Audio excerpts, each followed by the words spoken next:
That's And now Bob Iger is back. Ooh! Bob Iger took him out. never left. Bob Iger. Well, yeah, never obviously he's always like behind the scenes, but like, yeah, no, the whole Bob Iger thing is so funny. Like, I called this shit like when it happened. Like, the pandemic was occurring. He saw all the parks getting shut down and was like, I'm gonna step back for a little while, right? And just let fucking Disney parks deal with lockdowns and all that shit. And he was always gonna come back. Like, he was just creating a fall guy to begin with. The dispensary will only hire children because I know that they won't get high on our supply. I mean, they might, and then you got a big problem on your hands. How do you know that? Do you know that? Yeah. Well, that's what the whip is for.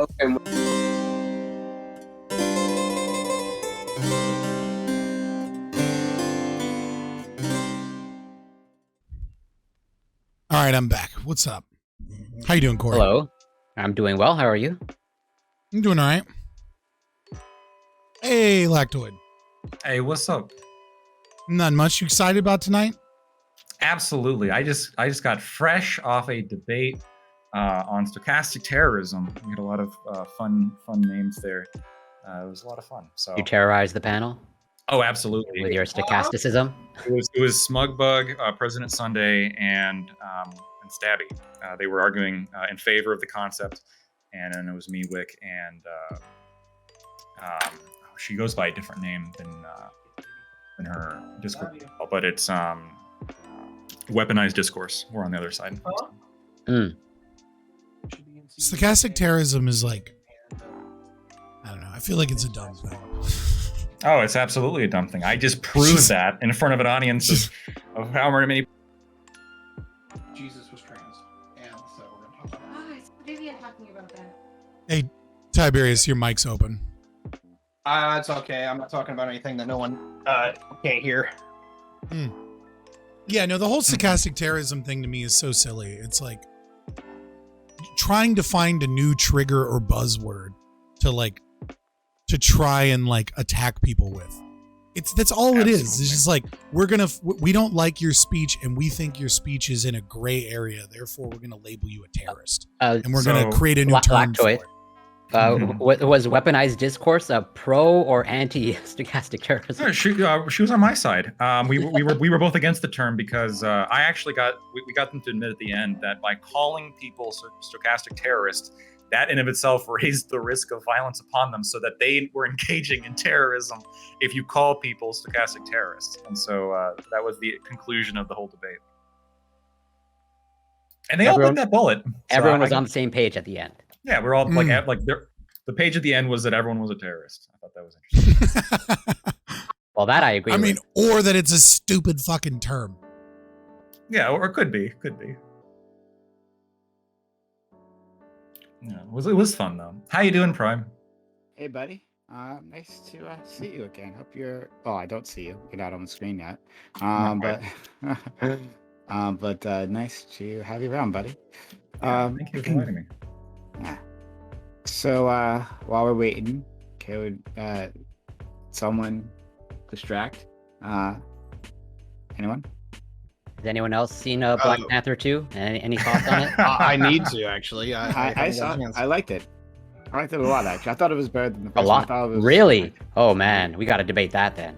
Oh yeah, I actually would like to. Doobie, I wish he was here. He had personal things that came up, unfortunately. But he liked it, but then he said he changed his mind. But I haven't been able to talk about it because he's seen it multiple times. Multiple? He likes it that, but he likes it that much. I don't know. He's saying he. Is it on Disney Plus yet? Shift. I don't think so. No. I was gonna say, of course not. Well, I mean, sometimes they put shit on Disney Plus and be like, pay like $6 or something. Oh, it's still in theaters now. No. After the ScarJo lawsuit, I don't think they'll do that again. Yeah, At least not for a while. Yeah. True. And now Bob Iger is back. Ooh! Bob Iger took him out. Never left. Bob Iger. Well, yeah, obviously he's always like behind the scenes, but like, the whole Bob Iger thing is so funny. Like, I called this shit like when it happened. Like, the pandemic was occurring. He saw all the parks getting shut down and was like, I'm gonna step back for a little while, right? And just let fucking Disney parks deal with lockdowns and all that shit. and he was always going to come back. Like he was just I creating a fall guy to begin with. I don't know. I vote It takes anyone- a I'm saying I Wow. called this shit like 2 years ago. I was like, he'll be back, and he's not going anywhere. I need Trust. clips or it didn't happen. True. I mean, if I can find him, I don't know that I can. Look, Yeah, is- no, I just don't know. I don't know if that was the case. I mean, I'm not pretending I have any insight into like the inner workings of Disney. So, you know, but it just seems like I mean, true. there is a lot of effort that needs to be put in place for a switch like this. And it seems like from like the reporting, because I looked into this, and it seems like the guy who replaced him, I forget what his name was. Bob I think it was Chapek. another- Yeah, another Yeah. Bob. Yeah. White people. What about Bob? Chapek, right? Like you. I know. I know. I fucking actually, hate when black people are named Tyrone, it's right? Scott, Fucking black it's people. Scott, they're all actually named Robert. Okay. But anyway, but Fucking black people. Chapek was supposed to be his like successor. He was like grooming him for the throne. But at some point they stopped. They went separate ways, right? And Chapek had his own different ideas for things. Bad ideas. Yeah, bad ideas. I mean, neither of the Bobs have gotten rid of Kathleen Kennedy, so let's be honest. Neither of them There have we fucking go. good Oh, ideas. here we go. They literally cannot help themselves, right? They can't help themselves. Like Kathleen Kennedy, like she causes like this seizures on the right, Oh, sorry. I actually mean erections, right? Erections, because whenever she is on, there's like a title, including her on YouTube. Oh man, they're clicking it. Kathleen Kennedy, is she still there? What has she got up to now? This is amazing. Like the amount of time and effort they spend on Kathleen Kennedy. Well, I'm not gonna act like there's not a lot of complaints about Kathleen Kennedy. However, can we all might be be a honest good here? reason to get rid of her. Like, fucking, like Well, what? or I mean, if it's like the one like tiny group of people who are really fucking loud because they physically cannot stop bitching and moaning, right? Well, then no, maybe not. Maybe you don't actually get rid of her for that. And not that I'm saying that, like, I think that she has run Star Wars perfectly, right? I actually don't think that. I think there Okay, I are was about to say. legitimate concerns legitimate concerns with that. But like, I take none of that from the crying, screaming sides, like, oh, women on my TV screen. I don't know. I mean, yeah, say what you want about Kathleen Kennedy, or however she's handling things now. Like her track record, which goes back decades, I think speaks for itself. Like, sure, you can say maybe she's Yeah. fumbling now, but like, if you go She's back been to fumbling since she's been in charge of Lucasfilm. She's I been mean, fumbling the entire fucking time. What It movie makes- did she come Stumbling in? in the dark. Did she come in? I forget. Did she come in at the very beginning of the acquisition, or was that She came in She was after. before. after, no, after she's- the sale? Yeah, She's been there okay, so she's been- before the acquisition. She's been part of Lucasfilm. She became head of Lucasfilm Yeah. after the film because they wanted Yeah. somebody who was in the company You're to right. take it Yeah. over. But yeah, and so the thing is that, like, I'll say it's one of two things. Either one, Kathleen Kennedy was good at what she originally did, but she got, basically tiered into a competence, which happens a lot here in America. So that we just promote people until they're no longer useful, which is asinine. Or what it is that if you want to go by these metrics, Lucasfilm is still profitable. It's still doing what its original intent is to actually do. I can bitch about the quality all the live long day, but as far as the board of directors is concerned, Lucasfilm is still a legitimate, viable company that is just getting bad media. Also, what you're talking about is a sociological theory by Weber called the Peter Principle, and that's his philosophy. Essentially, is that people rise to the level of their incompetence in any bureaucracy, because like if you're doing a good job, you get promoted, and you keep getting promoted until you're no longer doing a good job, which means that like heavily bureaucratic administrations, corporations, government, etc., are just full of incompetent people because they get promoted until they can no longer do a sufficiently good enough job to get promoted. Except that I disagree with that. I mean, like, I think that within, because one, it it relies on this idea of a meritocracy, one that the good people are being promoted in the first place, right? So I don't necessarily that doesn't necessarily be the case. I'm talking about Max Weber. Like he's not saying it's this great meritocratic system. He's simply saying that bureaucracies run this way. This isn't the same thing as like a business, but like something that becomes like heavily bureaucratic once it gets really large gets this way. Yeah, I hear you. I understand that. And I'm familiar with the principle, but and it's like the part that I really take issue with is the idea that people stop getting promoted once they've like overreached their competency, because that never happens. Like you see a lot of people who keep going up, right? Like the reason. Yeah, some people fail up, like Kathleen Kennedy. Oh yeah, but the point is that that these things people can just keep rising despite poor performance. There's all kinds of ways people move up in an organization, right? And it'd be great if it was simply like metrics, but it's not. Yeah, but that's not what a sociological principle is. Like these people all work in the frame of lenses, right? Like Max Weber's like the original critical theorist, right?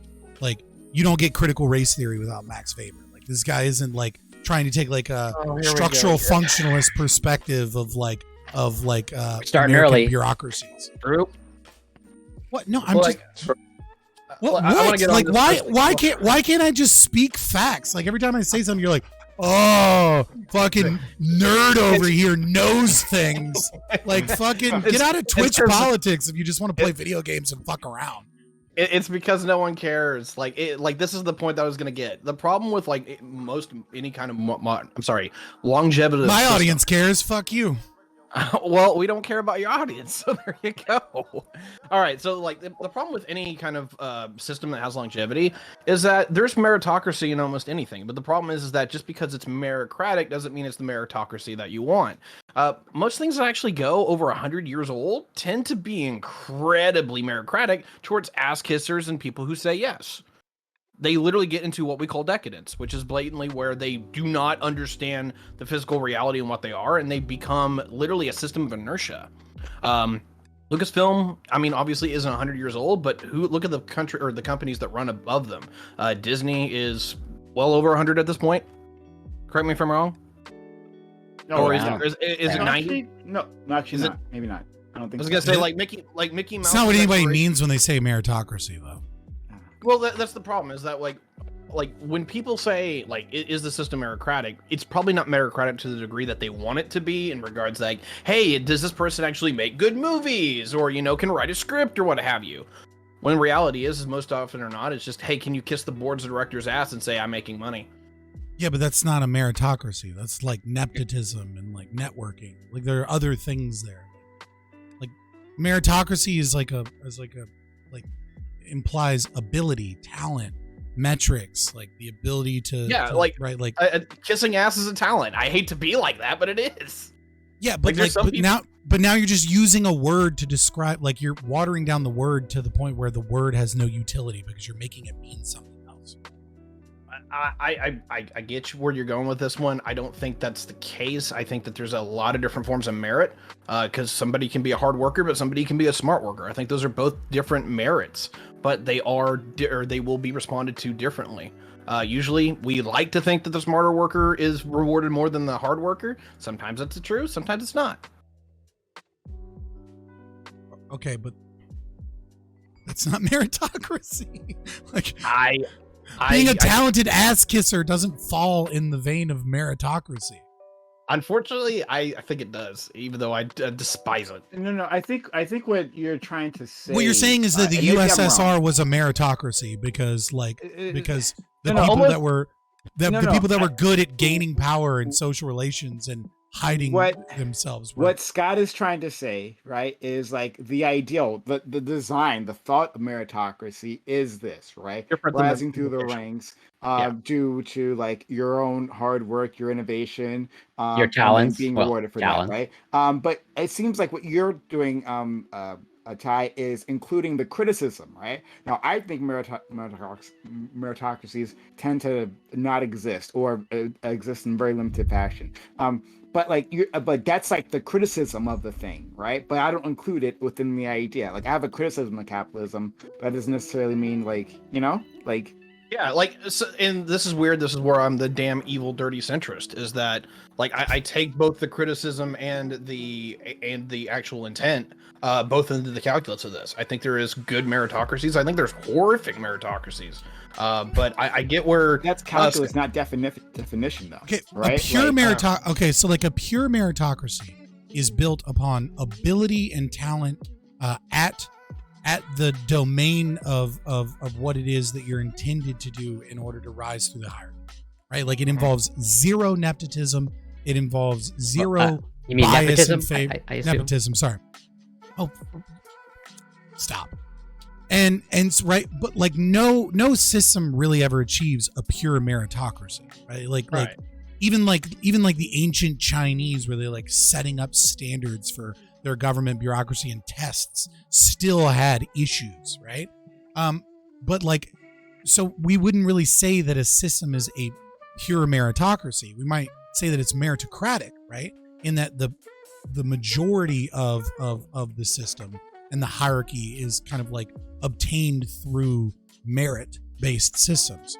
But you wouldn't say that a meritocratic system isn't that like everything is technically a meritocracy because the people that are good at doing things that are antithetical to the idea of meritocracy rise to the top. You're talking about something different. Like it's not a matter of centrism or not. It's just a matter of like using the word incorrectly. Gotcha. Well, let's see. I gotta take the dogs out real quick since we're waiting. I'll be right back. Sure. I see Isle got some lighting, and you know what? I appreciate it. I think this is the same lighting they've always used, right? No, dog. That shit was dark before. Oh, sometimes, but sometimes. It just depends on the different time of day, I think, and the rotation of the Earth. Because I don't know why it's different. It's different sometimes. Yeah, there's nothing changed here. I don't know, whatever. I've been watching. I'm trying to Oh, that's what I want to talk about. Have people here watched 1899? It's on Netflix, right? I think I've seen it. Yeah. I've seen it come up, but I haven't watched it yet. Yeah, I haven't watched it either. I've heard some people say it was good, but I haven't seen it. I'm working my way through it. So far I like it. It's a TV series. Yeah, it's a series, okay. Yeah. So far I like it. I think it's pretty solid. But the show, and I'm not spoiling anything. This is just literally the premise. It's just that people are on a ship, right? And a mystery happens, right? I won't talk about the mystery. It's not important. But there's just people. They're coming from Europe, right? And they're on their way to America. And it's a collection of individuals. It's a collection of people from all around Europe. And they all speak different languages. And the show acknowledges that they cannot understand each other, right? Most of the crew that runs the ship is German. And there are Danish people who are second-class citizens, and then there's the upper the first-class ticket holders, right? Some are French, Spanish, and all that kind of stuff, right? Italian. So you have this collection of individuals, and they're trying to communicate with each other. So sometimes they just dead stop each other. I don't understand what the fuck you're saying. But oftentimes they just let them go on. And it's people give these long speeches about how they're feeling and the drama that's happening. And I'm but the other person, they don't get it, right? It's you went to detail about your dark past, because every passenger has a dark past, right? You went to a detail about this dark and interesting past, but this other person did not receive any of that. It was weird. This is all subtitled, presumably. You're getting all the information. Okay. So I am getting the audience getting the information. I don't understand why they're doing it, but I'm just saying within the context of the show. I'm like, I just wouldn't be talking this much. It's like, I know these people don't understand me, so like I'm just gesturing to get people to do what I so want. it's a murder mystery in like a nail salon. Murder mystery in the nails. Bro. All right, that's what 1899 is. It's a murder mystery, a period murder mystery in a nail salon. Got it. Might check it out. Dude, so like I don't know how many of you like speak other languages or like took other languages in college and stuff, and like because like I took 4 years of French. I don't remember any of that shit. I took Latin in college. Same here, and I'm from Right. Quebec. I took more than 4 years. I You're took from like over a Quebec, decade. which is fucked for multiple reasons. Because number one, I agree. Quebecois is like I can still understand Quebecois. Like when like Pierre Poilievre is speaking, I'm like, oh, I get that. Like I understand what he's saying. But like speaks that's because English. yeah, but you guys Quebecois has glottal stops, like Parisian Yeah, no, French I know. doesn't. Right, so it's way easier as like an English speaker to hear it because the words are individuated. But like I can still kind of like get the gist of like most languages that are spoken, right? I think most people do, but like if you hear someone speak Russian or like you hear someone you speak like a language that's not connected to English or a Romance language at all, you can't understand it like even a little bit. So like I kind of wonder like what element that plays, because like my stepmom, for example, is South African, and when people speak French near me, I pick it up. I kind of understand what they're saying. I get the gist of what they're saying, but I miss a lot. And it's the same thing with Spanish. It's the same thing with Romance languages, and the same thing with German. You speak English. You can kind of like sometimes hear it, and you're like, oh, I heard a word. But then sometimes she gets mad at us, and she gets drunk, and she'll call her mother, and they'll speak Xhosa. And so when they're speaking Xhosa, like there's no context for anything. Like have you ever heard anyone like speak Xhosa around you, or like a language that's like I've never completely that's like, okay, being racist here, but just so you can fucking understand, it's the click language, right? It's like the like that one, like right, like it's like it sounds like Somali and like Afrikaans and like other things all kind of just jumbled together with clicks, and it is impossible to understand. Like you will not get a single fucking word, and it's I don't know, it's like it's the most awkward thing ever. Like when she's just like on the phone, like looking at us, like this little white lady, like bad speaking Xhosa. I don't know. But Scott, have you ever been to Quebec? No.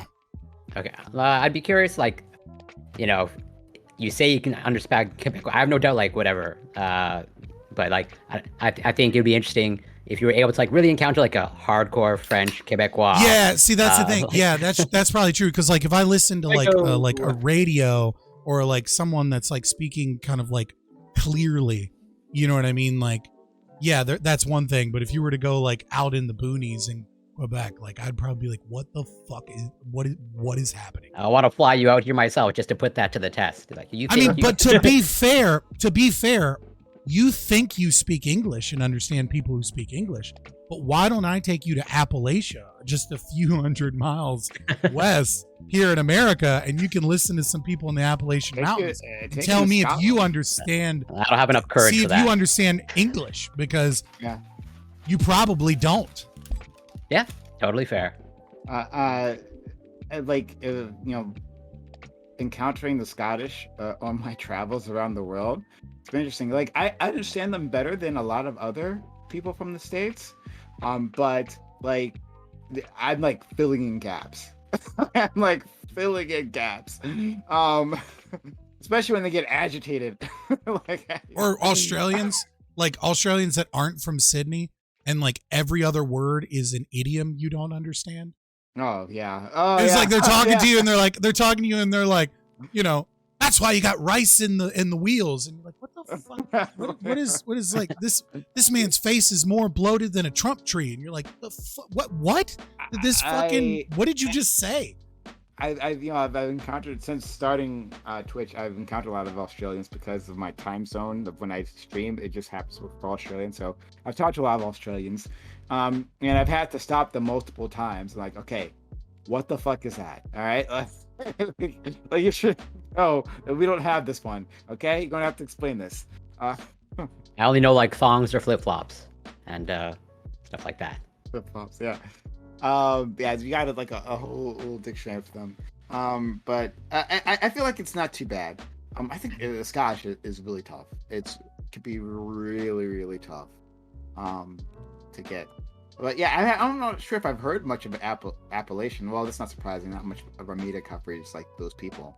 But like an Appalachian accent, I actually don't know what that sounds like. So Appalachia is weird because I mean it's kind of southern in its accent a little bit. So like if you were to add a southern drawl, but also a lot of Appalachians are carrying kind of like a traditional Middle English accent, like the rhotic R's and things like that. It's mostly where like right, because you had a lot of Celts that moved to America, or like Irish indentured servitudes, the rare few that like made it out of indentured servitude and didn't just like die and like were able to finish their contract.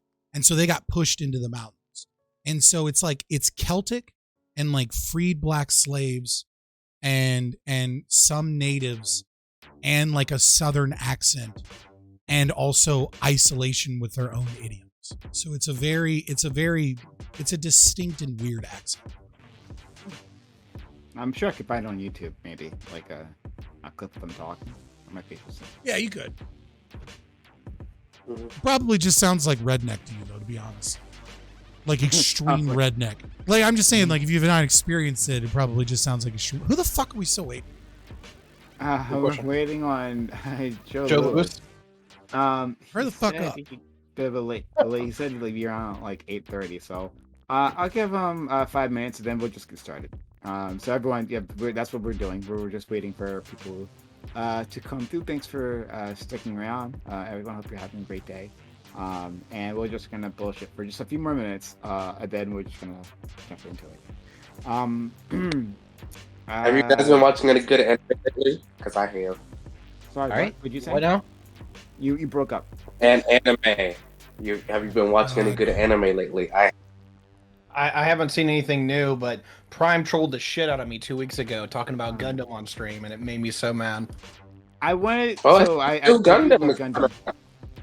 Yeah, the new Gundam is coming out this season. The It Witch from was. Mercury, I think it is. It's Oh, yeah. Anime is running. degeneracy. There No, is no. a mech show, and I want to check it out. It's been up for a bit. But like, I decided to check it out because there's not many mech shows. Like the mech era has like faded. There's just not many new mech shows coming out at this point. So I saw it. I'm like, I'll give it a try. And question mark? It's called. Hey, April Dawn. We'll get started here Love just or soon. Love Lab Waiting for a Alternative, couple minutes right? for, It's a weird you name. know, I slow-ass actually people don't know to how show that up. relates to. I actually don't know how it relates to the actual show. I have no clue. Gundam, because there are Gundams in it, right? The name of the machines, but I don't know how the name relates. So it's a solid premise. Alien invasion, right? Really effective alien invasion, killed a shitload of humanity. Right now the front line is in Japan, right? Of course. And they got mechs, and they got young tweens to pile them because who the fuck else would? That's what I'm talking. Anime logic is so fucking ridiculous. Like every time there's like a world war, it's always happening in Japan. It's like, why is there a world war happening for like? Why is the front on this useless fucking island with no resources? Like, well, the front here is because like the initial contact happened in like the Middle East, and then it like spread from there, and so like Europe dead, Asia, pretty much all of Asia dead, and so like the Western front, The last from our bastion. perspective, is Japan before they come across the Pacific Ocean to America. So in that case, that's why. But curiously, they skipped Africa, right? So they have a map, right, showing like the enemy's progress, and the enemy just like didn't bother to go to Africa. well, it's because they're not a threat. Like, what are they going to worry about there? I don't Oh, think so, fuck. no. That's Like, hilarious. they're using humans as a resource as part of it, right? And so, like, what? All right, anyway. I just don't get. But in any case, right? So, first episode was actually really good. It was actually pretty emotional. It was like I thought that it was really well done. It got me really excited, right? But then everything afterwards, it's like a harem collection of like waifus who like there's like the one guy who's the main character, right? Who's like I don't give a shit about this dude. And then there's like a bunch of waifus surrounding him who are piling the not Gundams. And then there's and it's weird their characterization, right? Like you just watch a few episodes of this, and it's like they're trying to get all their characterizations out of the way as fast as possible. And so like the main character and other people tell you all of their emotions, everything they're feeling, like straight up. Like you, the moment you meet them, you learn like all their feelings, right? And like it's like ultimate like tell don't show, and it's really bad. I just like I don't know why I'm still watching it at this point. Like I've like I don't know what to do with myself. But yeah. This is why I let my co-hosts just watch anime and tell me which ones are good. So I don't have to watch shitty ones. Yeah, shitty ones. No one will ever be able to explain to me the logic of Girls in Panzer, but it was still a fun watch.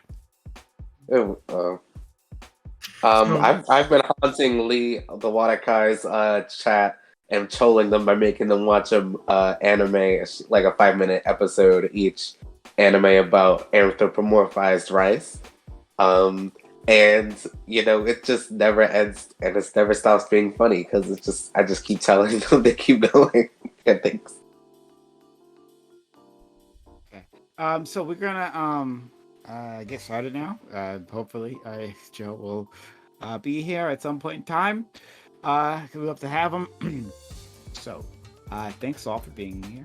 This is a roundtable, which we have Mondays at 8 p.m. Eastern.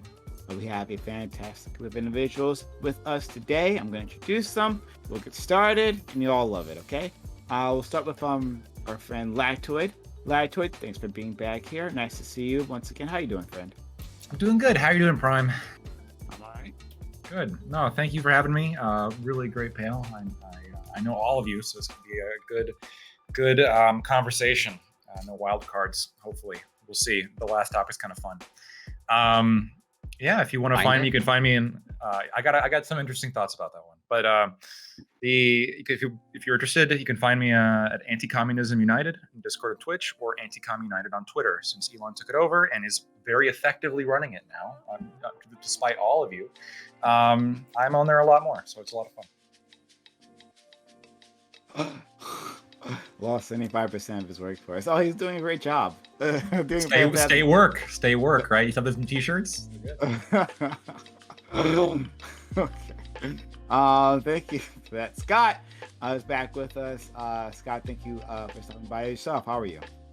I'm doing great. I am Scott from Fabian Liberty. We're a libertarian duo stream. Come check us out. Fabian Liberty pretty much everywhere. And I will be happier about Elon Musk taking over Twitter once he gets rid of the fucking reply deboosting shadow banning, so that people can actually see my fucking replies on Twitter. All right, I'll be happy once he fixes that bullshit. Right? I see your bullshit all the time, though. I was gonna say I see your replies all the time. Yeah, what? Yeah, I'm sure you guys do. You follow me because you gotta fucking come see the shit show. And if you're not following me, what the fuck are you doing with your life? Let's go to Tiberius. Ty also is here with us. Nice to have you around, Ty.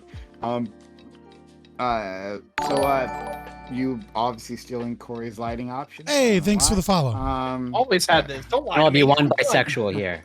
Oh my god. Go ahead. All right. Well, I'm sure most people know me, but if anyone here doesn't know me, my name's Tiberius D. I like poetry, long walks on the beach, and poking dead things with a stick. I'm sorry, I'm kidding. I largely talk about geopolitics, and I don't have any like politics that actually lines up into what everybody generally likes. Some people describe me as like a progressive Republican, which makes no sense, but yeah, that's kind of where I'm at. I just make everyone hate me because they either love all my takes or hate all of them. So it's good to see Ica Rich and Lactoid here. You go, you know my faves. But thanks for having me back on, Prime. Hope it has been okay without me. I know you've missed me, but thanks for having me. Sure. Thanks so much. And we have missed you. Let's go to our friend Aiko. Aiko, thanks for coming through. We always enjoy having Aiko here with us, especially if he if he gets agitated, which is actually really hard to do. It's hard to agitate him, but we're working on it. So Aiko, how are you doing today? I'm often agitated. It's just you can't tell. It doesn't surprise me at all, Kaz. I take out my emotion chip, and then all the anger stays on the chip and not in me. Hi, I'm Ika Rich. I'm a debate coach down in Texas. That's about it. Yeah. Okay. All right. Corey, thanks for being here. Corey, will you be launching an inquiry? Would you be an invasion possibly from your home country of Canada to where the fuck Ty lives to as retribution for Not that yet. good insult? I can share the bisexuality with Ty. He's a good-looking fellow. If that invasion happens, is Lactoid the fifth column? True. Tray you all. Yeah, super grateful to be here, as always. Excited to discuss these topics. And also, as sort of a Lactoid alluded to, good to be here with familiar faces and beautiful faces. And I'm Corey Campbell. I'm a scientist. You can find me on twitch.tv, CoreyCampbell84, and on Twitter and Instagram, literally, it's Corey Campbell. Okay, thank you so much. And then last but not least, we have our friend Isle. Isle, thanks for coming through. We haven't had you here in a little bit, I think. But you're back here with us now. So yeah, how are you feeling?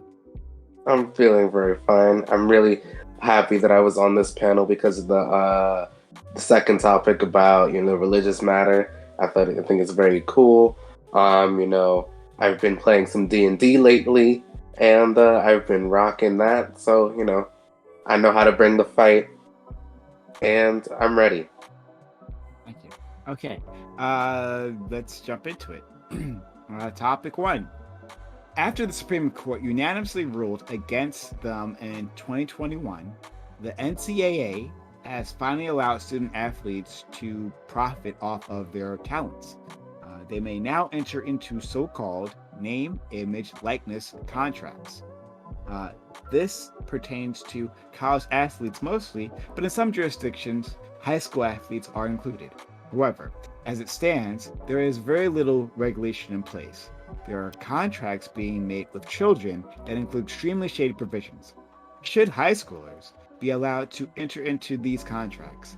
It seems like this market would be rife for exploitation, so shouldn't we have special protections for children as we do in other areas?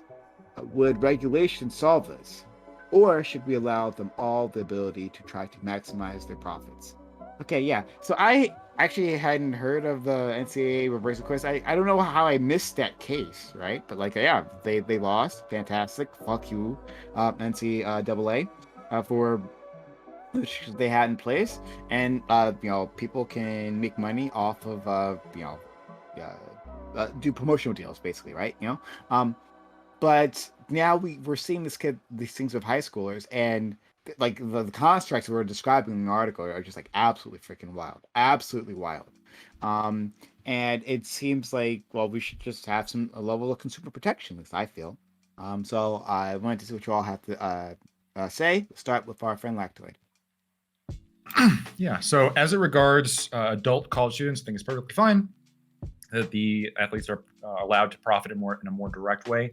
If you've ever been on a campus, you know that college athletes profit in many other ways, including opportunities for advancement and many on-campus perks. But this is a new way to profit, and it's totally fine. It should not be enforced by law, but they are adults, and if they make money off of it, that should be allowed. When it comes to high schoolers, I agree it's a lot more difficult and it's more of a gray area.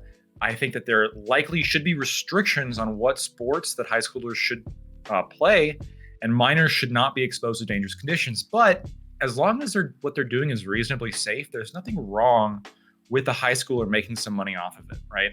So high schoolers work at jobs, and we all agree that it's totally fine. If the alternative here is that high schoolers would just do the exact same thing but not make any money off of it, I think this would just obviously be worse for them. Child labor is not intrinsically wrong. It can actually be very good. just as long as the children are not tasked with particularly dangerous tasks. Let's go to Scott. Yeah, so I agree with pretty much everything Lactoid said.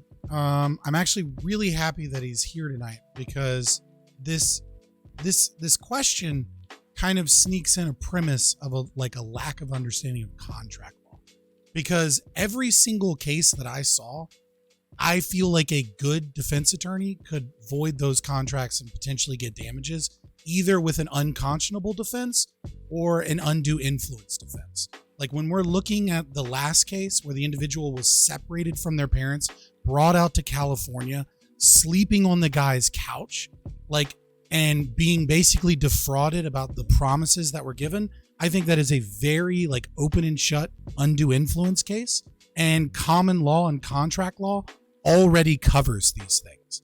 Yes, it's going to take the courts some time to set precedent that's kind of specific to name, image, likeness contracts with minors and with college students in sports and work out those kinks. But the idea that we need additional regulation is just people seeing a problem and being the government needs to step in and fix this. But the government already has a process to fix this, which is the judicial system, right? It's a violation of state statute. From since 1954, but really the precedent is set in 65 with a really famous case that I think most people that have gone to law school and had any class on contract law will remember, which is Williams v. Walker Thomas Furniture Company, right? And this case is really talking about, from 57 to 62, someone had them on a payment plan for furniture, and they stopped making their payments in 62, 5 years later, and they repossessed literally everything that they had ever bought, despite most things already being paid off, because the contract stipulated that they lose everything, all of their property, even though they've paid off most of their property, in the event that they kind of no longer am able to make payments. So the DC appellate court sends it back and says, hey, can a contract be unconscionable? We need to test this for conscionability. And there's a lot of other case law that goes around this. I'd love to talk about it more. But ultimately, the idea that we need the government to step in is really just a question on not understanding that the best way to handle this is through the courts and setting precedent from a common law perspective on how these contracts should be enforced and what is and isn't a valid contract. Okay, all right, please. Yeah, so I'm not much of a sports fan here, but the whole NBA being able to do this has been a conversation for the last 20 years, so congratulations that they got that one through. I don't think it'll actually be that harmful, but when we talk about minors, I'm a little lost in that one, particularly in the fact that the last I checked, for most legally binding contracts, minors aren't considered to be legally authorized actors, that they're actually dependents and largely legally incompetent. To the point where you're not allowed to be entered into a contract. So either you've got parents signing off on this, or there's some kind of legalism that I'm completely missing. So I'll happily engage with that in the open. I think you're muted, Brian. Sorry, excuse me. I had to mute for background noise. Aiko, please. Yeah. Okay. So when I think about this topic, I think about the way that this has progressed. So it first started with the Olympics when they decided that you didn't have to be amateur to be in the Olympics. Then they started asking questions about fairness when it came to the NCAA. Now, if the question is going to high school, I think we're dealing with a sort of a situation that's very different from those other two. And that is this. So if you look at what prompted the NCAA to go in this direction, it was because the schools themselves were being perceived as exploiting the students that were working for them. They were making a ton of money off of them. They were using them to promote things. These athletes were little celebrities on their own, but then they weren't allowed to have any of the upsides of that status, and that was struck people as mostly unfair. And many of these colleges that were doing this were private colleges who were using that income that came from these contracts, like to benefit themselves, whatever. But at the high school level, it's not public schools that are doing this. It's almost entirely, I'm sorry, it's not private schools that are doing this. It's almost entirely public schools.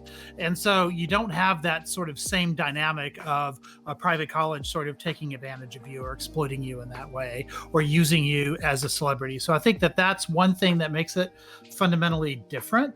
And I think in instances where that is happening, then we might want to look at whether or not we allow schools to get, to do this. And to Scott's point, yeah, you could say that, asking the government to solve the problem, is stepping in. But at the same time, I would say in this case, government is the problem because these are all public schools that are doing this. If this exploitation is happening, it's exploitation by the government of students that are going to their schools. And so, yeah, I think something has to be done about it. But in this case, I think it's limiting government, not limiting private schools per se. Roy, please. So it might be a little bit of a good thing that Doobie's not here because I might be doing some fence sitting, my usual fence sitting. But what I think is a step in the right direction, not going to solve everything, but my original position of banning football would be a great step in the right direction. But like Tiberius, I'm not much of a sports person. I think most competitive sports are pretty dumb, but I do follow real sports, specifically esports. And this reminds me of esports, where, so the scene has matured a little bit more, but still not perfect. But this reminds you of early days esports where you had really young people getting into contracts that they didn't really know the implications of. Where it's we'll provide you with whatever team host, but then we'll take 100% of your winnings. And there goes all your hundreds of thousands of dollars.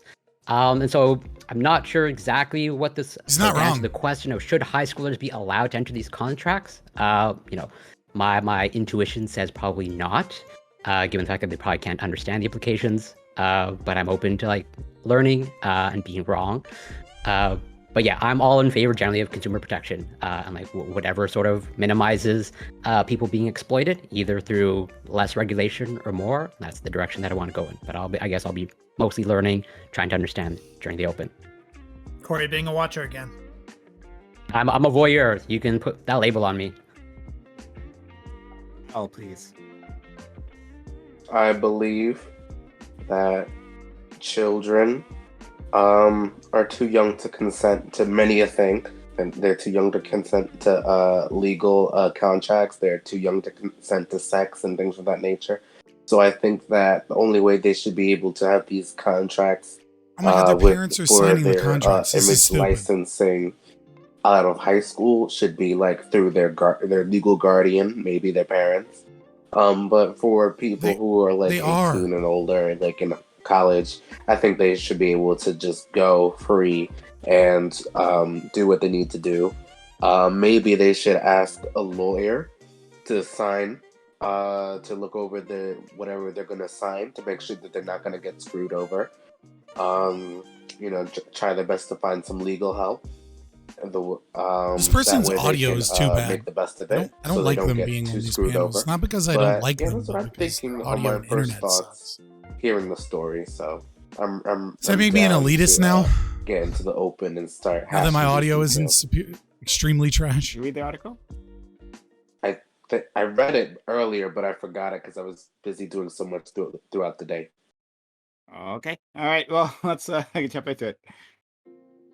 So I think the important thing to state first and foremost is that the state is already a party to every contract in the United States because they enforce the contract. They choose whether or not a contract is enforceable, right? So if I have a contract, for example, that is 700 pages, and it's it doesn't matter what the contract is for. And on page 402, there's this line of legalese that's really difficult to understand that gives me the right to take your kidney away, right? And then I take your kidney. I kidnap you and I take your kidney. And I go, oh, you signed the contract, right? The state looks at this and goes, that's an unconscionable contract. Because even the lawyers looking at this contract like might have missed this part of the contract. It doesn't apply to the basis of what's going on. Like there's bargaining here, and there's enrichment from the other party at your expense that doesn't like fit the contract at all. So they void the contract. So what does that mean when the state that is the enforcer of the contract voids the contract? What that means is when I kidnapped you and took your kidney, now I can be charged with kidnapping, and now I can be charged with like the damages of the surgery and the theft of the kidney, right? And so you're due damages for that. So when we talk about like, should we have consumer protections and things like that, part that is already baked into like the common law perspective, that the state is a third party to the contract that chooses whether or not to enforce the contract, because once they're no longer enforcing the contract, they're enforcing other laws that you may have broken that would have been excused by the contract, especially if we're talking about illegality, which even some of these contracts seem to touch on. Scott, it's like, I don't understand why you think that we don't understand that, right? Like the people who may disagree with you here.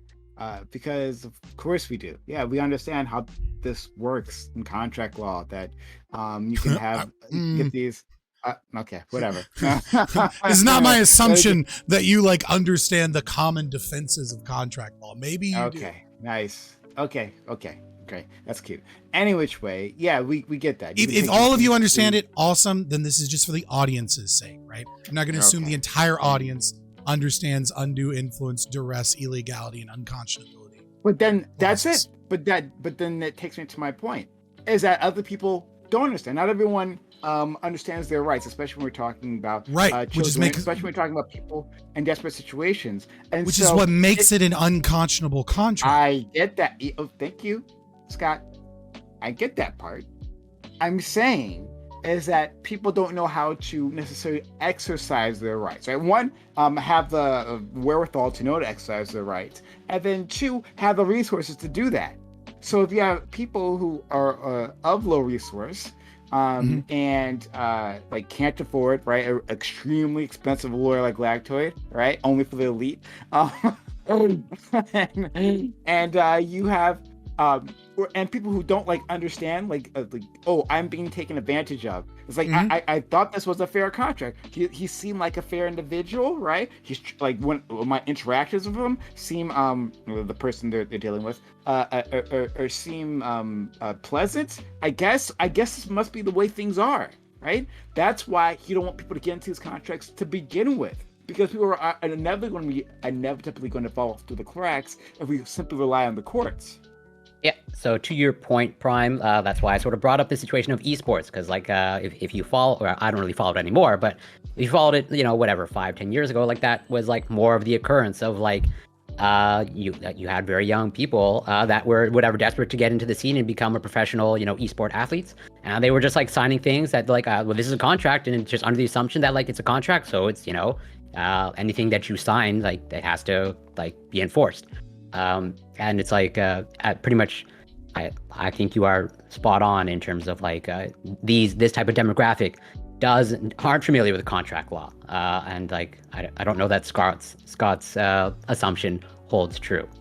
Yeah, so except that's literally what unconscionability is, right? Like the problem is that you're talking about regulations that are like blanket regulations to step into these gray areas of contracts. Because obviously not everyone's being fucked over by these contracts, right? Like some people are in like, or we wouldn't be celebrating that many people are getting paid for stuff that they were previously unable to get paid for, right? So the problem is, how do we deal with these gray areas where people are exploiting people?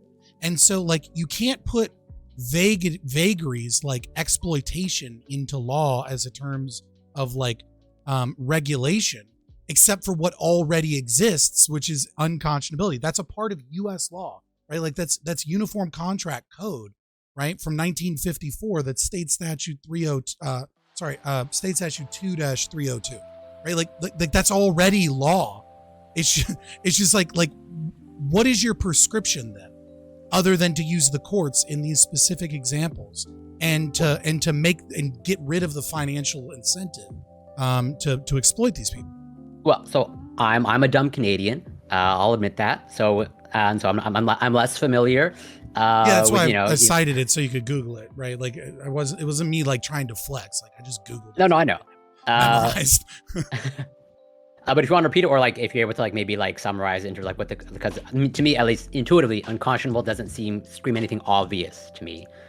Right. Per se. That it's actually intended that way. There's a lot of other precedent that builds like what is and isn't unconscionable, right? So like in order for something to be unconscionable, like there has to be like an inability to bargain, right? So like if you have a lawyer present and your lawyer is like bargaining out your contract, then that's not like a unconscionable contract because you had like valid representation and you were able to bargain for the most part, right? Whereas adhesion contracts, like very often you can't bargain. That's there.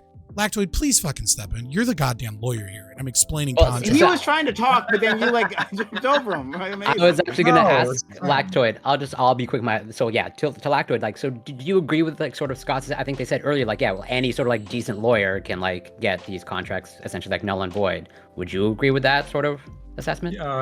Kind of. So, unconscious. So there's 5 elements to a contract, and unconscionability is one of them. It's not necessarily unconscionable for a minor to sign a contract, but it's entirely one-sided in the idea that the minor can walk away. The minor is not held. The minor can void the contract at any time.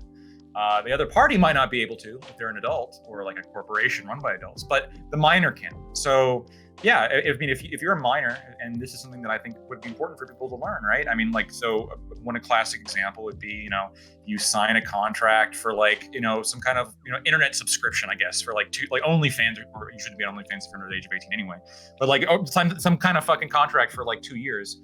And like you sign it at 15, and then a year in, you're like, fuck it, like I don't want this anymore.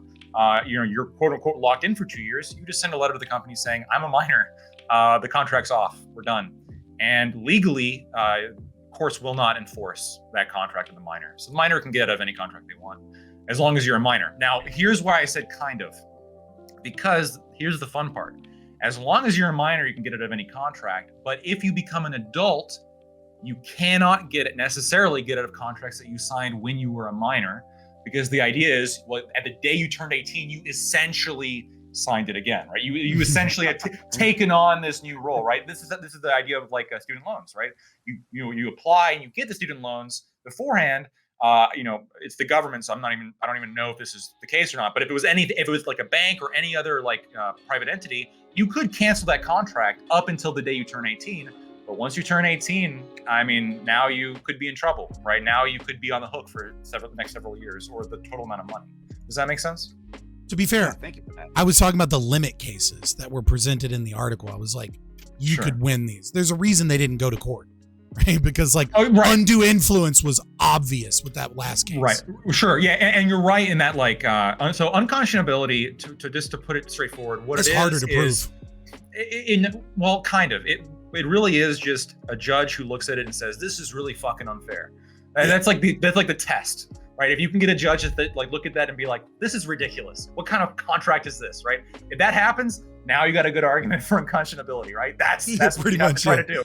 That's pretty much it. But if you're a company and you sign a contract with a minor, and the minor is like, I'm not doing the contract anymore, you would be a fool to try to spend any money on lawyers to pursue that minor, because you would lose anywhere. It would just be done. Now, one issue is, what if your parents sign on behalf of you, right? That's another question. Well, that's split, right? There's some jurisdictions that say that a parent's signature can hold a minor, but most of them say no. Most of them say even if a parent signs on behalf of a minor, doesn't mean that the minor is necessarily held by it, but what it could do is hold the parents, right? So you can include clauses in contracts like, if this kid violates it, we're gonna, you have to pay all our costs for the parents. That would be perfectly illegal if they did that. Mm-hmm. That's really interesting. Thank you for that. Like, that's actually quite helpful. Yeah, absolutely. So you asked for a prescription, right? Fuck. He already knew everything that I said. You were going to say and was telling me football. that he understood all of this. Football, yeah, and then when Lactoid speaks, it's like, interesting. I didn't know that. what if you can't These motherfuckers contact, cannot admit that I know these my kids shit directly, whenever I right? So do. like They're always people, pretending like I these, have no idea what I'm talking athletes about. are Or being dumb. It's attached to hilarious. a school or maybe a league, right? And you're saying that like, well, we don't want random agents in quotes, right? Being able to go to these people directly. So you have to come through the school or the league, right? Contact them saying, "Hey, I'm looking to reach out to," like the school basically becomes like an agency in and of itself, right? And I want to work with one of your student athletes, right? And the school helps them through the process, not necessarily denying it, but just making sure that everything is on the up and up, and going from there. Also, you could just have regulations or like because you're talking about unconscionability, so things that are out and out like ridiculous, but like the line between ridiculous and fair can be blurred. So you could have a regulation especially when we're talking about someone who's going to represent you, right? Like going forward, you could have a line saying that, well, you can't charge more than like 5% of this kid's earning, or 10%, something like that, right? Like you could have like regulations around these different categories of what's going to happen, so that those contracts, if they do have to go to court, right, then they are thrown out on grounds other than unconscionability, for like a judge saying, well, this doesn't seem fair. Yeah, but the problem is like, let's say one person wants to represent you for like 10%, right? And another person wants to represent you for 20%. But there's a regulation, right, that says that you can't represent this individual for more than 10%. What this is going to do is this is going to artificially limit the opportunities that these student athletes can get. Because the real reason that this other guy wanted to represent you for 20% is because he represents clients in the NFL. He represents like a lot of, like, he has more opportunities to offer you. And because of that, he's going to spend more money on marketing. He's going to spend more money in getting you in certain places. And so like an artificial limitation of like how much, what percentages, like gets into an issue where now you're limiting the freedom of both the individual that's representing you, but also the students and their parents to be like, this is a better deal, even though they take a higher cut because it's more opportunity. And like, this is why these gray area, like this is why central planning in this is just silly, and we need to let the courts handle this. I disagree, but I want other people to jump in before I do it. Okay, somebody jump in. Why am I wrong? Guys, come on, guys. Like, I mean, look, yeah, sure. I agree. I think it should. I mean, I think like this seems like a case by case basis thing. You could some of the contracts are probably very fair, and some of the contracts the minors probably don't want to get out of, even if they could, right? And some of them might be you look at and you're, why the hell would you sign this? And if they're high school athletes, they can just walk away. And even if like the person who they signed the contract with is now they're out money, they put all this work into it, they're screwed. It doesn't really matter, right? They're on the hook for that. But again, do they know that, right? Like, okay, let's advertise it. But yeah, I'd say I didn't know that until you told me, right? Like, if I was in that contract, like I can tell you, if I was like 17 or 16 and I signed a contract, right, and then like, hey man, I don't know if this seems fair, right? Like, can we talk about this? And then some guy like threatens me, right, and tells me how he's going to repo my parents' like belongings and shit, right? I'm going to like do exactly what this man tells me. So like, yeah, I'm trying to keep you. That's why you go to a lawyer and say, "Hey, look, I'm about to sign $1 million contract. Look over this with me and get a." Yeah, but you go to a lawyer and say, "I'm about to sign $1 million contract." Like you're gonna get paid afterwards. Unless you don't, and then like. Can I just? Would all your problems be resolved if we just said, okay, new rule, you have to include a disclaimer before all these contracts saying if you are a minor, you can leave this contract at any time before you are 18, legally. Sure. I mean, that would be no. That would be nice, except if they don't include it, if they hide it, they do all those other things, right? Then like we're back at square one, because as a minor, I'm not sure about this regulation. Like in the first place, is why we have it, right? Like I'm not sure what that problem necessarily solves in of itself if we're dealing with unscrupulous individuals, Sure. I mean, look, especially when it comes to contracts with minors, I think transparency is important. I would be in favor of like make it maybe a requirement saying, look, when you're going to give these minors contracts, you have to give them like a disclaimer about what their rights are. I On the front I page. think that's a good idea. I like that. Yeah, but like, I agree with that. I feel like there's from a libertarian perspective, there's no meaningful reason for me to fight that issue. I'd agree to that. It's like not really a growth of the state in any capacity. Like fuck it, make people put a disclaimer. Yeah. But I didn't. That does seem a little bit strange when you described it, Lactoid, in terms of like, before 18 they can just walk away. Would like that's great. But then like if they've signed a contract pre 18 years old and then like they turn 18, now that seems a little off. I don't know if there's much. I understand. Like I get like so I get the logic behind it because like you have these agreements and like when you turn 18, like they become official is the idea, right? It makes sense to me. But like I can also understand it like intuitively. Like you have let's say you have all these like weird contracts and then like you forgot you signed them maybe or like something along these lines and then like you turn 18 like oh shit like now they're coming after me. Like that seems, I understand why people could be uncomfortable about that. I don't know. I maybe some kind of grace period or maybe like like the day before you turn 18 like they have to tell you, hey, just so you know, like today's your last day to cancel this, something like that. Or I mean, if you signed that contract when you were younger, I mean, the judgment involved is the judgment at the time you signed it, not the judgment at the time that it's enforced, right? So the fact that you signed it when you were a minor, you should still be able to get out of it at any age. If it's unconscionable, but there's like just two elements here, right? So like it's generally minors can quote unquote generally sign contracts. They can just void them if they want to. But just because a minor signs a contract doesn't necessarily mean it's unconscionable. But if the terms are like ridiculous and their argument is, look, I was a kid when I signed this, like this is ridiculous, like I wasn't of the right mind, a judge is going to be very sympathetic to that argument in terms of being unconscionable than like if you're an adult. And that, I mean, and I'd be very surprised if on some of these cases a judge wouldn't rule, you know what, this is, like all things considered.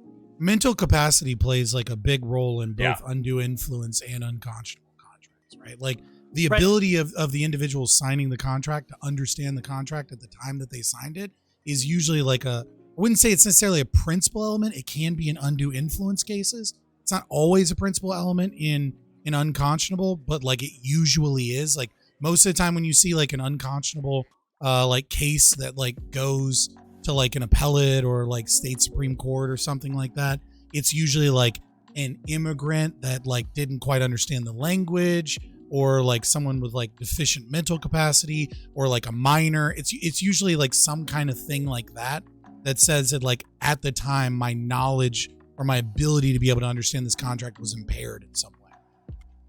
So Hollywood always presents this like in dramas about these sorts of things as sound mind and body. I don't know how legal a term that really is, but if you're not of sound mind, that is to say your brain, hasn't matured enough to where you can understand the full implications of what you're signing. I mean, isn't that a determination that gets made no matter what age you are? If you've entered into the contract really young, like, are you considered to be of sound mind at 17 or at 14 or at whatever age? 21 even? Potentially, but not necessarily, right? It's not automatic that it's unconscionable just because one party is a minor or because one party is like has had some alcohol. It needs to reach like a threshold. Like so you can be so drunk that you can't consent to a contract. But just with one beer, it's not going to get you there. I mean, like every time you agree to a terms of service, like you're signing an adhesion contract, right? And like minors do this all the time, and this is not considered like an unconscionable contract just because they're a minor. That is true. But unconscionable is not quite the same as do you understand the contract? Or are you capable of understanding the contract, I should say, because no one understands TOS when they click it, right? Because nobody reads it. But that's your fault. I don't read it. You at least have a mind that's capable of understanding it.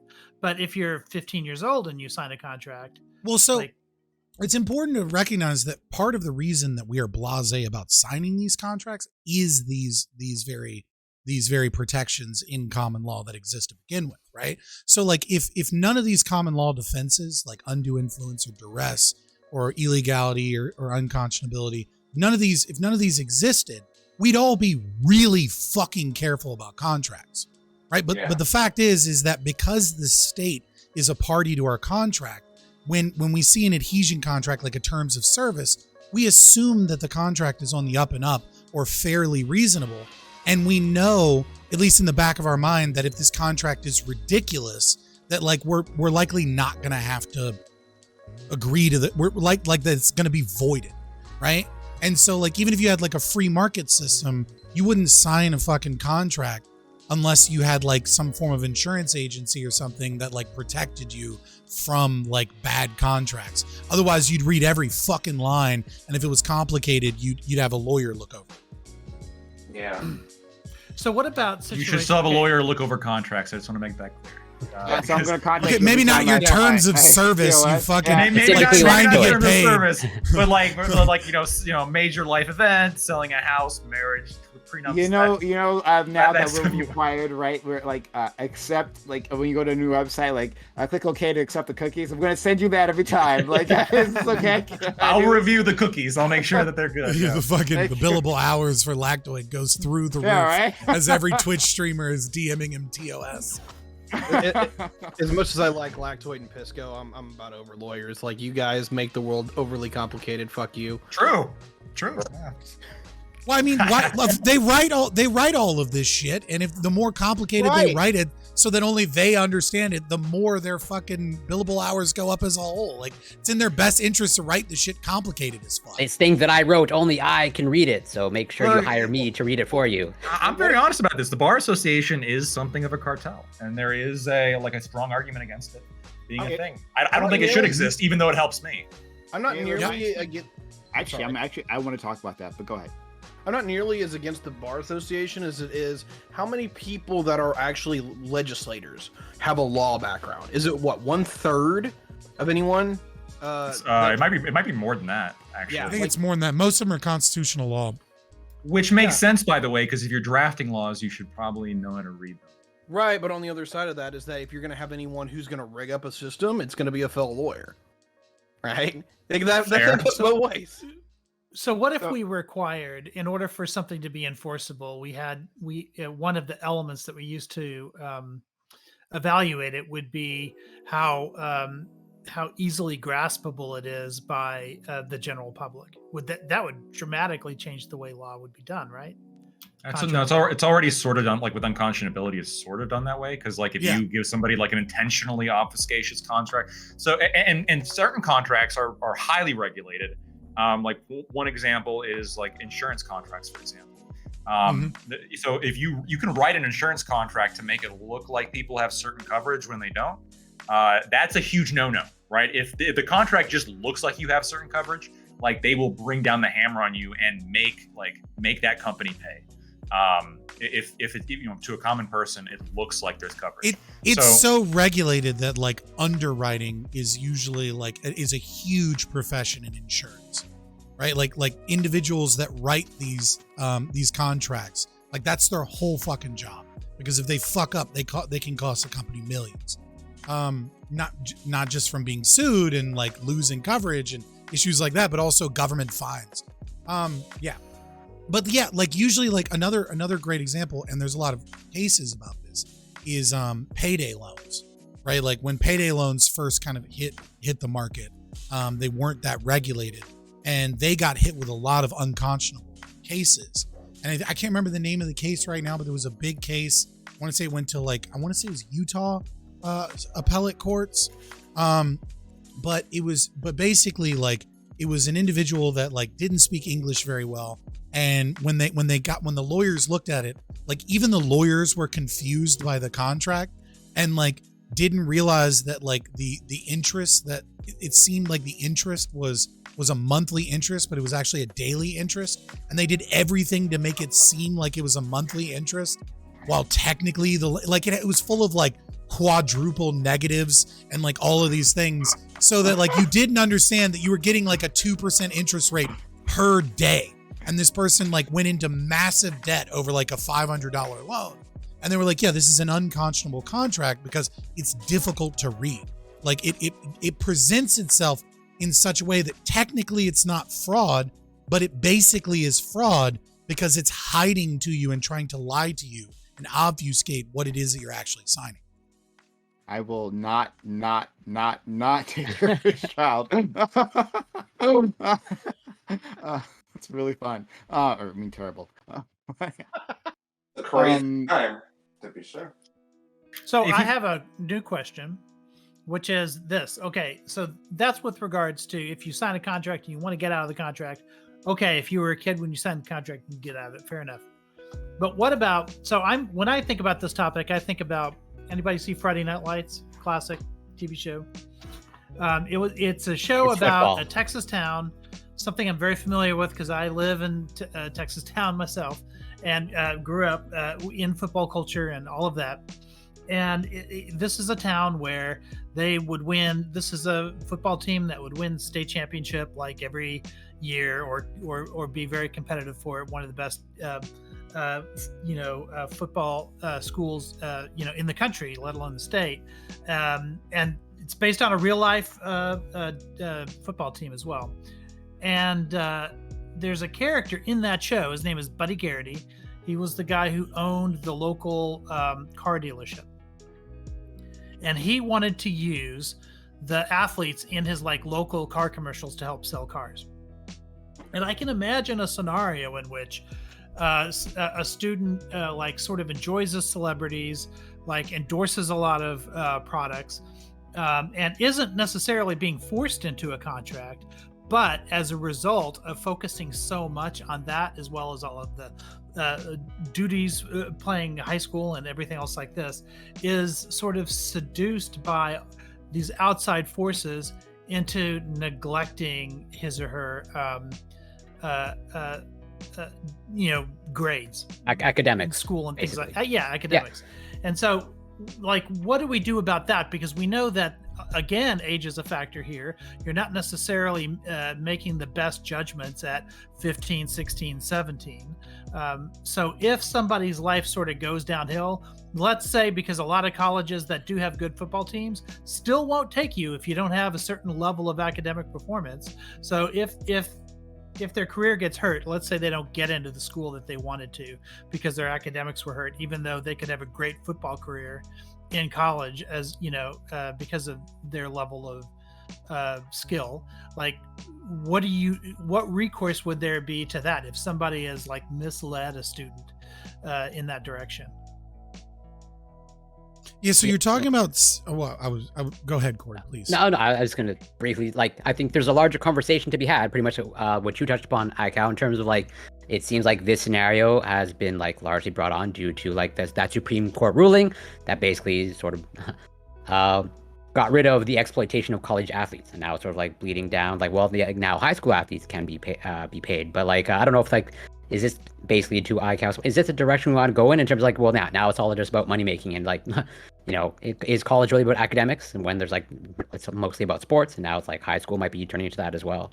So go ahead, Scott. I want to flip the example kind of of on its head here, right? Because one of the things we talk about is that these people are so ripe for exploitation because their families are impoverished, and yet we have an example from the article that was sent. You watched the video of a college wrestling athlete that decided to go to college for a 5th year to stay on the team to maintain his nil contract, and was working with restaurants and things like that, using his name, image, and likeness to endorse these places for money to help his family not be impoverished. And the thing is that if we want to talk about failing grades, the stress of the financial situation of your family is also a factor as well. We're talking about second and third order consequences of because they did this, now they're doing less school time, and that could be attributed to this thing. Yeah, that's the parents' responsibility as guardians of minors to ensure that their child is maintaining their academics. And at the same time, just as easily as it could hinder their academics if they're not careful and the parents aren't doing a good job, not doing this could maintain the financial insecurity that also could hurt their grades. We also restrict how much kids can work.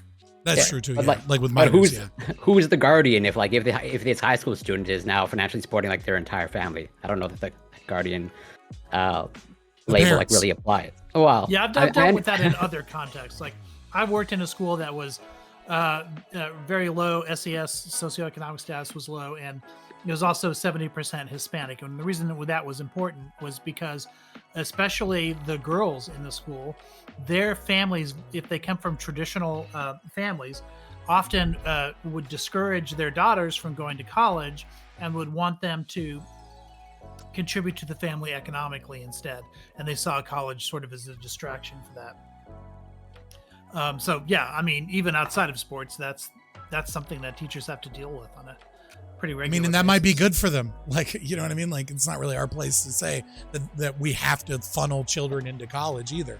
Might be good for the family to stick together and work. They have to. Right? It would be that like we want to give these people a choice, right? That we want to make them not like if they want to go to college. Yeah, of course, of course. Yeah, I mean, in my case, it was the problem with that is that kids. so much college prep occurs before you're an adult. I think is maybe the issue there.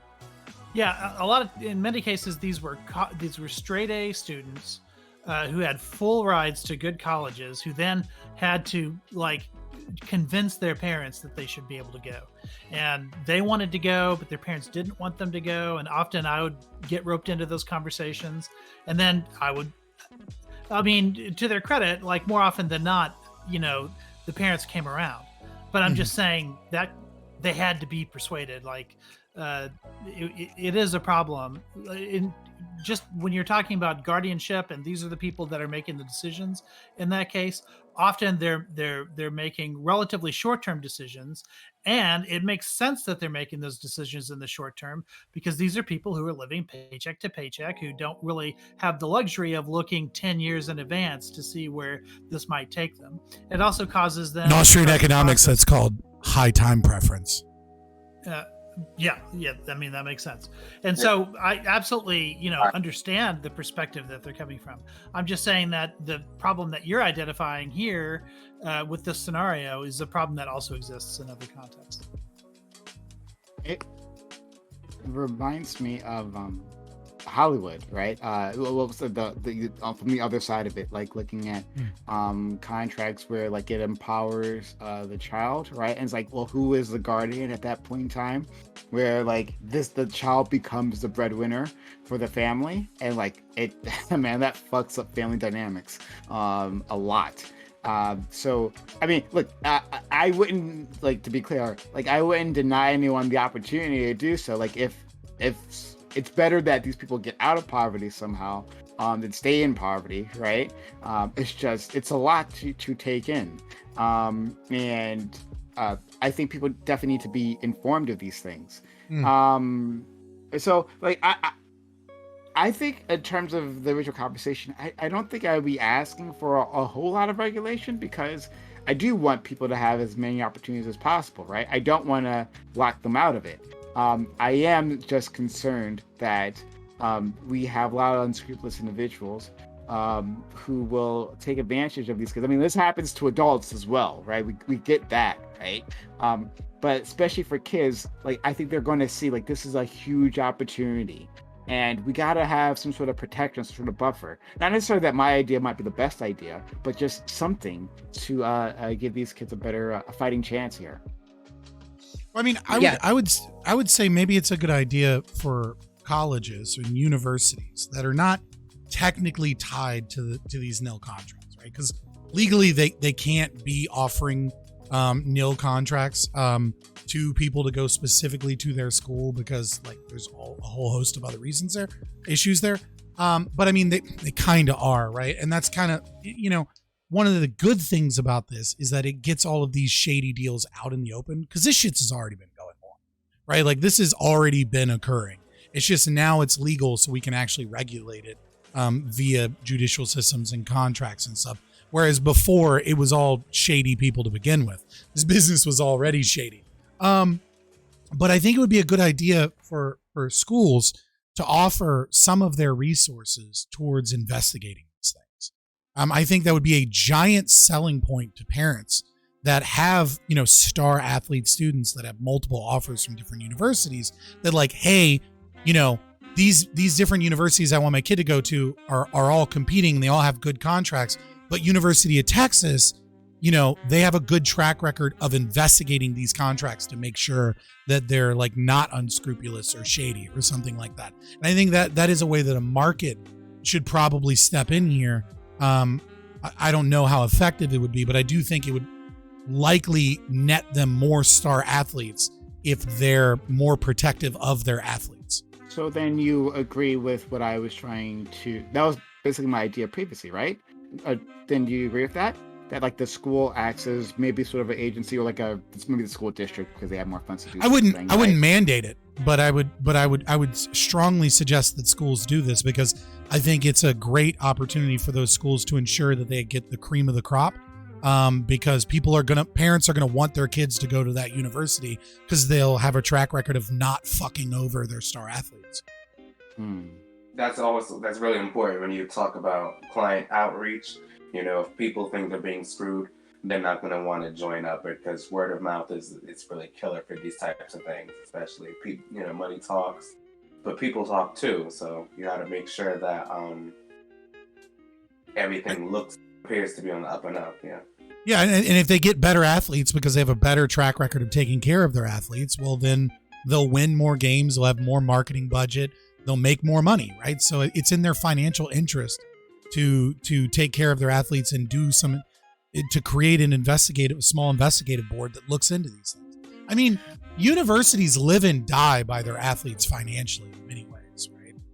And the thing is that like one of the things that's important also is that like these student athletes that get these contracts, like they get massive help academically that nobody else gets. Like my grandmother, right? She's a sociologist for a public university for VCU, right? Like Richmond Spiders basketball team, right? And you know, her basketball boys, like when she started getting paid to tutor them, she made so much more money tutoring the basketball team to ensure that all of these students passed sociology classes, right? And got a sociology degree with good grades than she could ever have got as a tenured professor. Like she was making triple the money, like making sure that she gave direct like intervention and help and made sure that basketball students got good grades. Like, you know what I mean? So I think that we do have to recognize that opportunity. For a sociology degree, they dumb money into athletes. They really do. I mean, I was I got when I was in college, like it was near the end of my time there. Might have been my last semester. I don't remember, but like I realized I could get like a stats major if I just took one stats class. Right, it was just that close to it. I'm like, all right, why not? Right, or not a major, excuse me, minor. Yeah. But like, yeah. So I was like, yeah, why don't I just do that? Right. So I did, and I met a guy who was on the football team. I had no idea because I don't watch the football and but he was right. And like this dude did not know shit. No, like he didn't know anything. Right? Like he was like, but I mean, like, and it sucks because I don't know what his background was. Right? I don't know like what he had to deal with to get there. But it seems like schooling beforehand failed him, and he just was not college ready, and he was like a senior. He was like a senior or a junior at that point, right? And it's like he was just being pushed through. So when that scandal happened, remember that on this note, remember that scandal happened a few years ago, where like we discovered like colleges were just like making up exams or making up scores for athletes. Like barely. I kind of remember, yeah. Yeah. Either way, it doesn't surprise me at all. Yeah, when that happened, I was like, oh, I get that. Because I remember that dude, right? He was a nice enough guy, but he didn't know shit. Like, he would ask me for help. I'm like, okay, I'll try to help you, right? And I'm like, these are, like, it's stat 101. It wasn't hard. I passed that from the A, right? Like, and it wasn't hard at all. And so I'm, like, talking to him, like, with, like, you just look at the chart. Like, you just do the formula, and then you look in the back of the textbook at the chart and go, this is the number. Like, it's not hard. Do you think for somebody like that though? I mean, not to be mean, but it would almost seem to me that their best chance at like a lot of success would be playing football. And if we're gonna say, we're gonna put a whole bunch of effort and direct this person away from what they're good at to like flounder maybe in a field that they're not good at, we could be doing him a disservice, right? Because maybe instead of learning stats, he should be playing football, because what's going to make him more money? Yeah, but in terms of maybe like long-term career decisions or life decisions, like maybe getting a college degree or some college education is a good thing. Like I don't know that being highly specialized in only whatever sport. Prime was saying he couldn't like get through a stats class. Like it seems like for this kind of person, like maybe football is like his avenue to success. No, I would say I don't know this person, but there's totally a trend of not just athletes, but many students just being pushed through because many people just don't want to like fail, and understandably so. It's not an easy thing to fail a student. As someone who pretty much like exclusively TAs like pretty much like last year biochemistry courses, like the number of students that they're in their last year taking advanced biochemistry, like, and they don't know basic fundamentals that they should have learned in first year chemistry. It's like off the charts, and it's like I almost have to like, I'm pretty much like giving like almost like a full like brief primer education on like fundamental chemistry that they should have had like years ago, but they just never. There is a weird trend. There's a weird trend of like the average grade over the past so many years has been going up. Professors they're just grading higher, right? C's used to be the average, right? It's not the case anymore, right? Where it's like B, like moving like kind of up into A territories, like becoming the average grade, which I think is ridiculous, and it shows sort of a participation trophy culture that we got to work to rid ourselves. I wouldn't, not my. So way. I remember, it's ironic that you say that, because these are people who, in one element of life, are definitely doing a lot more than just participating because they're high level athletes, but at the same time they kind of do need a participation trophy on the academic side. And I remember having this discussion back when I was in college. I remember being at a party, and there were a lot of jocks that had crashed the party, and one of them was talking about how he sleeps through class, doesn't give a shit about class, because the only reason he was here was because he was on an athletic scholarship, and it was an opportunity for him to play, and he would never be able to play if it weren't for this athletic scholarship, and the academic side was totally like worthless for him.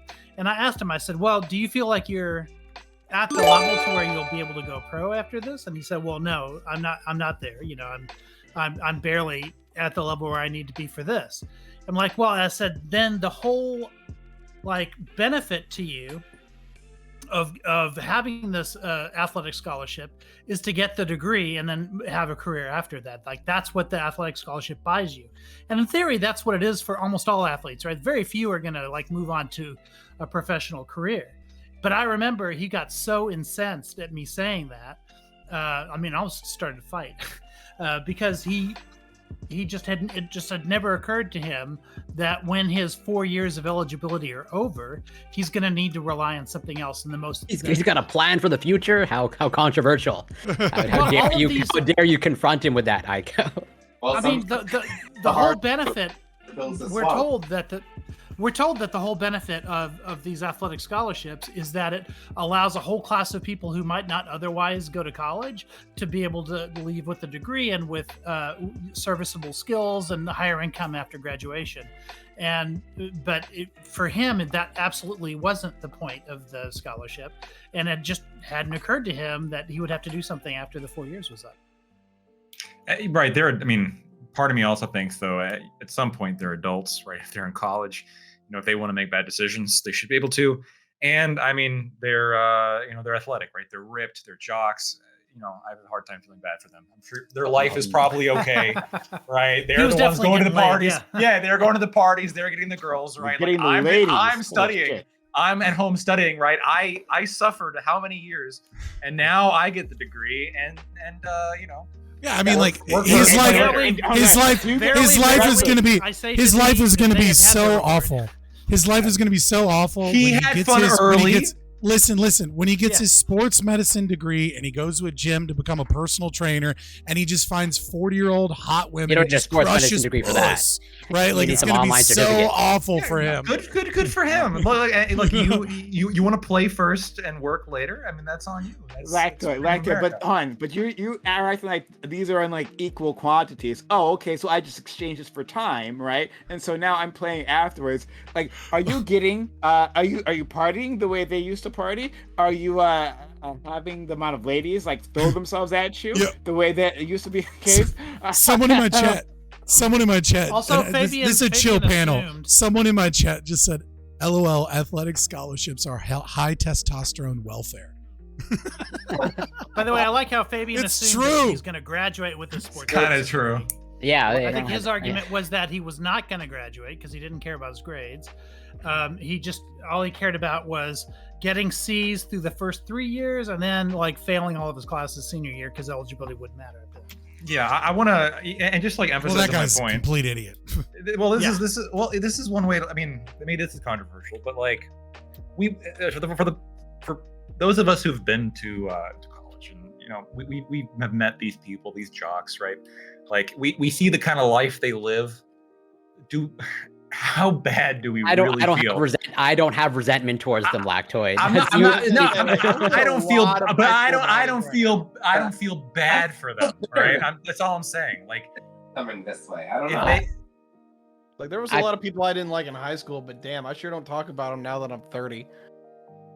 Yeah, I don't care. Yeah, and also, with students, when I deal with students, there's one thing that we teachers say to each other sometimes, and that is you're not necessarily like when you give them a lot more patience than you feel like they're due at that time so that they can perform better later on.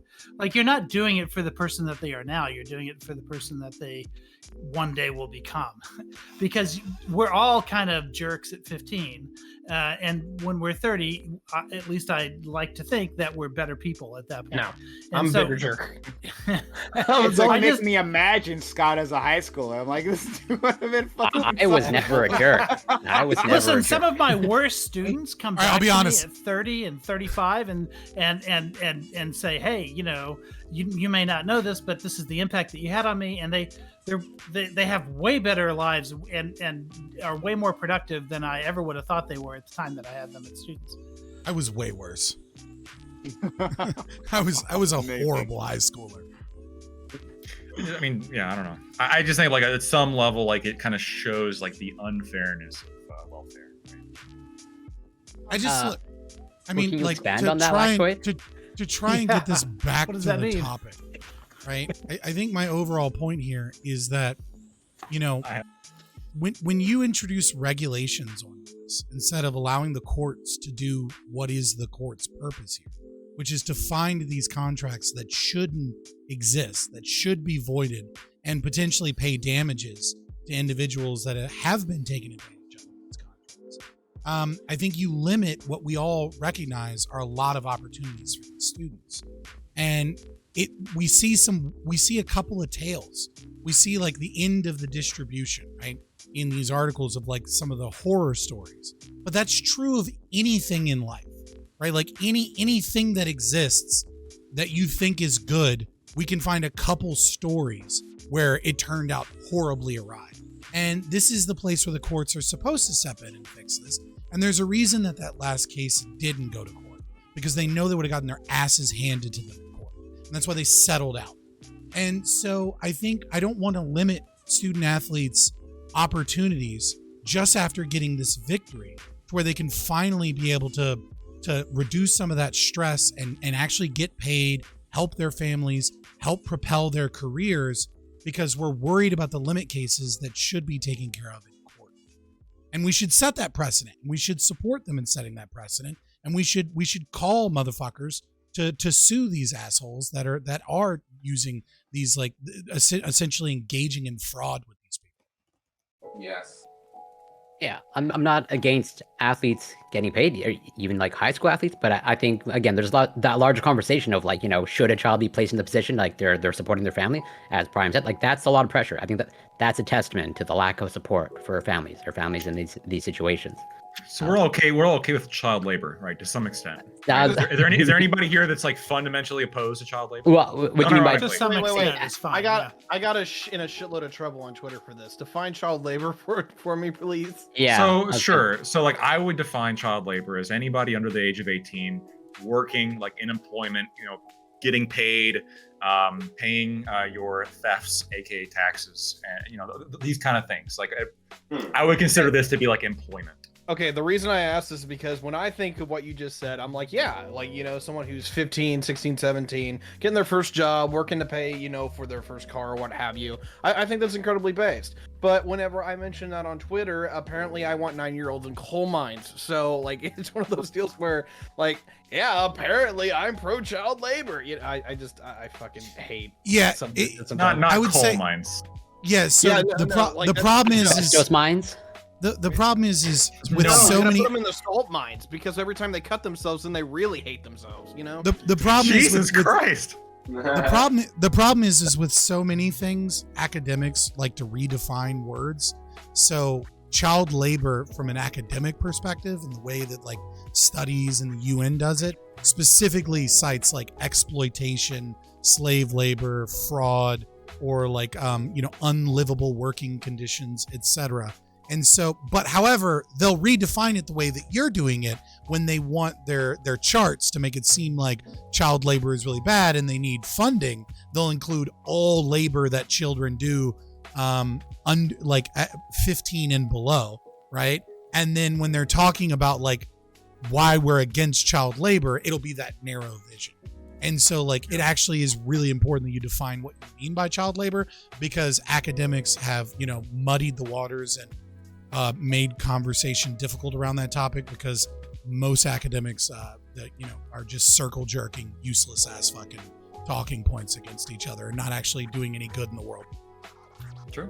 Well, yeah, Talactoid. So, can you maybe clarify your position on child labor? Like, do you have like a spectrum, or is it like anything goes?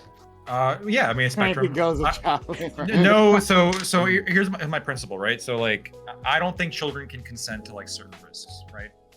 There's certain activities that are inherently risky. So coal mining would be one of them. I don't think children can consent to coal mining. So that would be one of the jobs that's off the list, right? But there's a lot of jobs that I think are perfectly like age suitable. If you're 15 or 16 or 17, you're working in a fast food joint, you're maybe even like some janitorial staff in some way. I think that's totally fine, and you could go. No, not quite. You could even go younger, I think, right? So like, I used to go to this Chinese food restaurant, and there's an exception for like normally going to be 15, but there's an exception if you're a family member, right? Mm-hmm. It's a family-owned restaurant. So this little 9-year-old girl, or 9 or 10 or 8 or something, she would do her schoolwork, and then when a customer would come in, she would come and take their order. And I felt a little bit weird giving my order, like leaning over the counter and giving my order to like an 8 or 9-year-old. It did feel odd, I'll admit, but it was perfectly fine. And the kid seemed fine. There wasn't any evidence there, I think, of wrongdoing. So, I think I think it's totally fine to have maybe even as low as 9 or 8, cashiers. So to link staff. these two things.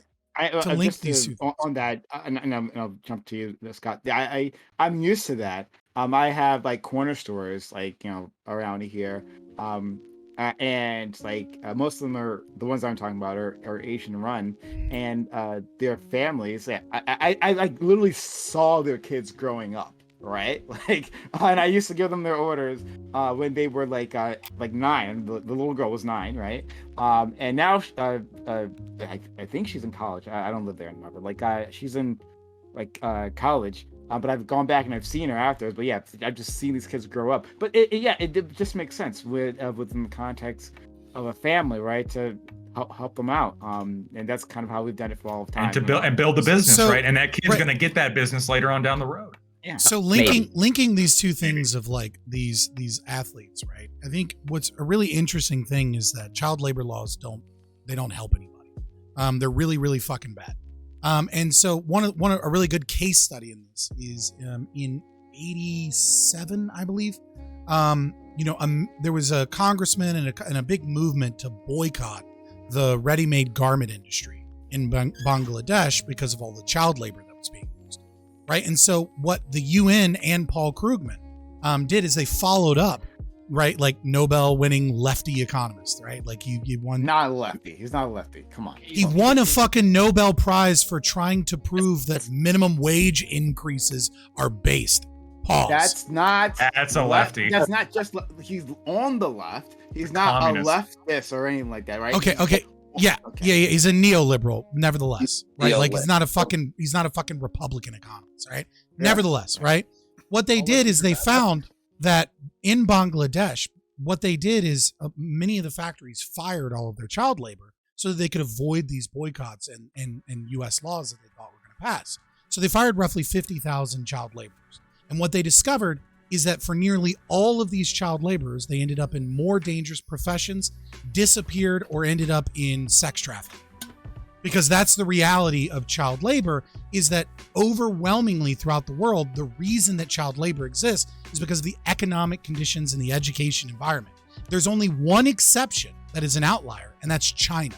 And when you parse the data out, you'll realize that that's just because of massive wealth disparity between places like Shanghai and Beijing and like mainland China. That like it still applies even in China, that once you get over about $12,000 a year, child labor essentially disappears, regardless of the laws. And the laws didn't work in the US. They didn't affect high school rates. They didn't affect child labor rates, any of those things. Like whether or not they existed had almost no statistically significant effect. And so I think it's really interesting when we compare that today to these name, image, likeness contracts of individuals that we're talking about being exploited. And you look at it and you go, well, these people should just wait until college. These are children that like shouldn't be getting these jobs for money, but like it's almost like an elitist kind of like silver spoon in our mouth position that we don't recognize like the struggles that individuals from low socioeconomic status communities have, and like the lure of being able to make a lot of money. And we want to make sure that they're protected, but also we want to give them these opportunities because these are the very things that pull their family out of poverty. I don't think anyone disagrees with that, though, right? I think everyone is on board with them having those contracts, just like the details of how they get into those contracts and like maybe what those contracts might look like. But yeah, I think everyone agrees with you there. But I think it's super interesting. Just put it out there. I think it's what you talked about Bangladesh. I hadn't heard that. I find it quite believable. If you have any material on that, like an article or something. Let me write it down. There's more to unpack. I want to say it's 97 is when they did the study. Follow up. Yeah. See, that's why I only buy my clothes from child laborers. Exactly. Exactly. So Lactoid, to understand your position better on child labor and based off of past conversations and panels, I think I know your answer, but just want to kind of like make sure. So do you think, let's say for example, is a 12-year-old like allowed to be like a server at like a strip club? Not at a strip. No, that wouldn't be like an appropriate environment for a 12-year-old. So like, what's your rationale? Around like highly sexualized activity, which is probably not conducive for their well-being and future development, in the same way of a non-sexualized establishment, where I think it's a lot more conducive to their well-being and future development. But you're guiding.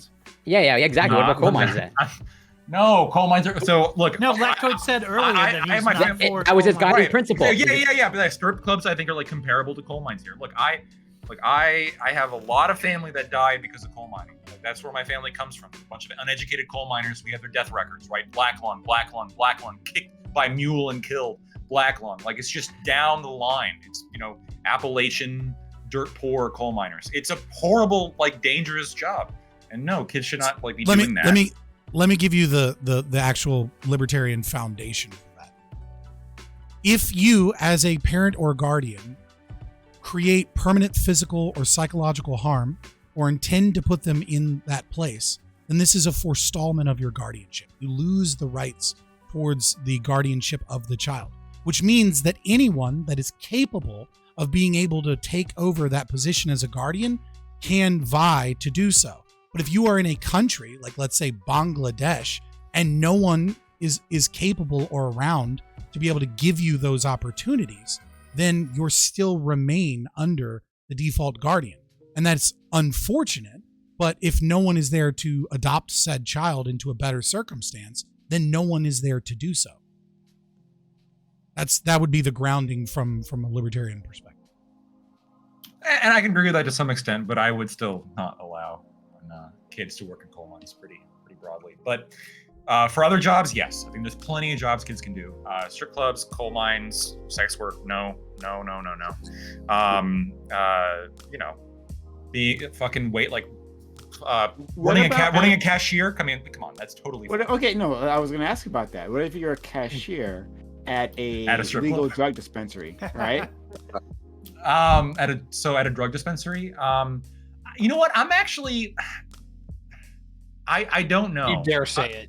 I don't know. I think that there, if you can draw because there are studies on the sexualization that proves that it's bad. I always find it ridiculous that whenever I go to the grocery line, the cashier who's 18 or 19 has to go get somebody who's 21 to come sell me my whiskey. Like, are you kidding me? Like, you saw it on the conveyor belt, you know I'm buying it, and you have to go get somebody else just to scan it. That's a ridiculous law. That doesn't help anything. It's just stupid. It's time consuming.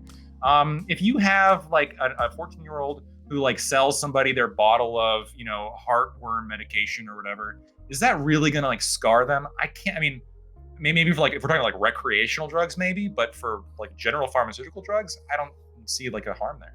I mean, do you? My dispensary will only hire children because I know that they won't get high on our supply. I mean, they might, and then you got a big problem on your hands. How do you know that? Do you know that? Yeah. Well, that's what the whip is for. Spoken with the business owners. Got their plan. I just think the anti-child labor meme is just back in the day when kids were working, and it's constantly pushed down our throats. I don't know. I do think that working and establishing a work ethic and making money, these are all great things to learn at a young age. And I'll tell you, from my own experience, I learned way more actually doing than I did in a classroom. When it comes to my current job, when it comes to every job I've held before, I learned being an attorney was nothing like law school. It's just not doing is so much more important when it comes to all the actual life things. And I'm sorry, I know there's some educators on this panel, so I don't mean to insult you, but I genuinely Please do. I will go on a full tirade and rant over how bad education is now, because we study King Henry and his wives, and then all of a sudden we actually have to go into the real world and pay taxes and fucking learn how to cook, none of which is really taught in schools anymore. Me and Sprout are on this one. If you took chemistry, you know how to cook. No, Cook what? You know how to make anthrax in your fucking garage. It's still cooking. Oh my god! Right, we're gonna turn our kids into Walter White. Let's go. Yep. It worked out just fine for him. We're turning him into Jesse. That should be legal, by the way. But You've got to go to college. Wait, what? Walter White. Meth? What should be? Meth should be legal. Yeah, meth should be legal, of course. Why? Of course. It's a crime. It's a crime that it's not. It's a prescribed drug, technically. I mean, that's true as well. But I'm saying, you want to get tweaked out and clean your room. That's what university am I? That's Jordan Peterson's advice. Yes. Yeah. I don't think that's exactly his advice. Oh, that was a deep joke, actually. I think it's more like benzos and clean your room, but whatever. Not quite as energetic. Yeah. I was gonna say, That's just a spectrum. Hi, you wouldn't allow meth to be legal? Okay, correct me if I'm wrong. This is one of the highly addictive, both mentally and physically destructive drugs out there. I know people who are on meth here who fucking don't have teeth anymore and shit. Yeah, I don't think that should be legal. Well, crystal meth is different than the prescribed meth. Fair. When it comes to controlled substances, I've definitely gone more to the right on this regard. Now, I'm not going to be legal, throw them in the jail. But I do think we need to strongly push people into rehabilitative services to where it's all right, we recognize that we need to get you unhooked from your shit. Now, I know that's a pain in the ass, but I'd rather do that than just throw people in jail for 5, 10, 20 years, because that's clearly not fucking working. Yeah, no. I agree with you. So I think there's some sort of the best of both worlds of I agree with Lactoid in terms there isn't. Well, I'm not fully fleshed. I haven't finished fully fleshing out my point of drugs should be whatever at the rate all drugs decriminalized and no one should be in jail for consuming whatever it is. but that doesn't mean that you're advocating for them. As in, like, I take this position, but I don't consume. I don't. I've never been drunk.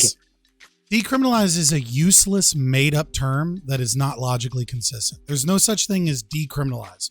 Decriminalize can That's only fine, exist legalize. if it means legalized. When people say Okay, decriminalize, what they mean is maintaining a black market, arresting drug dealers, and taking other individuals that are the buyers of said good, and then putting them in, like, trying to get them help. What they're talking about when you say decriminalize is we want to maintain the war on drugs, but we want to put a pretty face on it. No. Decriminalize is not logically consistent. No, I disagree with you here. We only have a few minutes left, but like maybe. And I said at the very least, I said more or less, I'm in line with Lactoid of like legalization. So I'm not sure why you're like.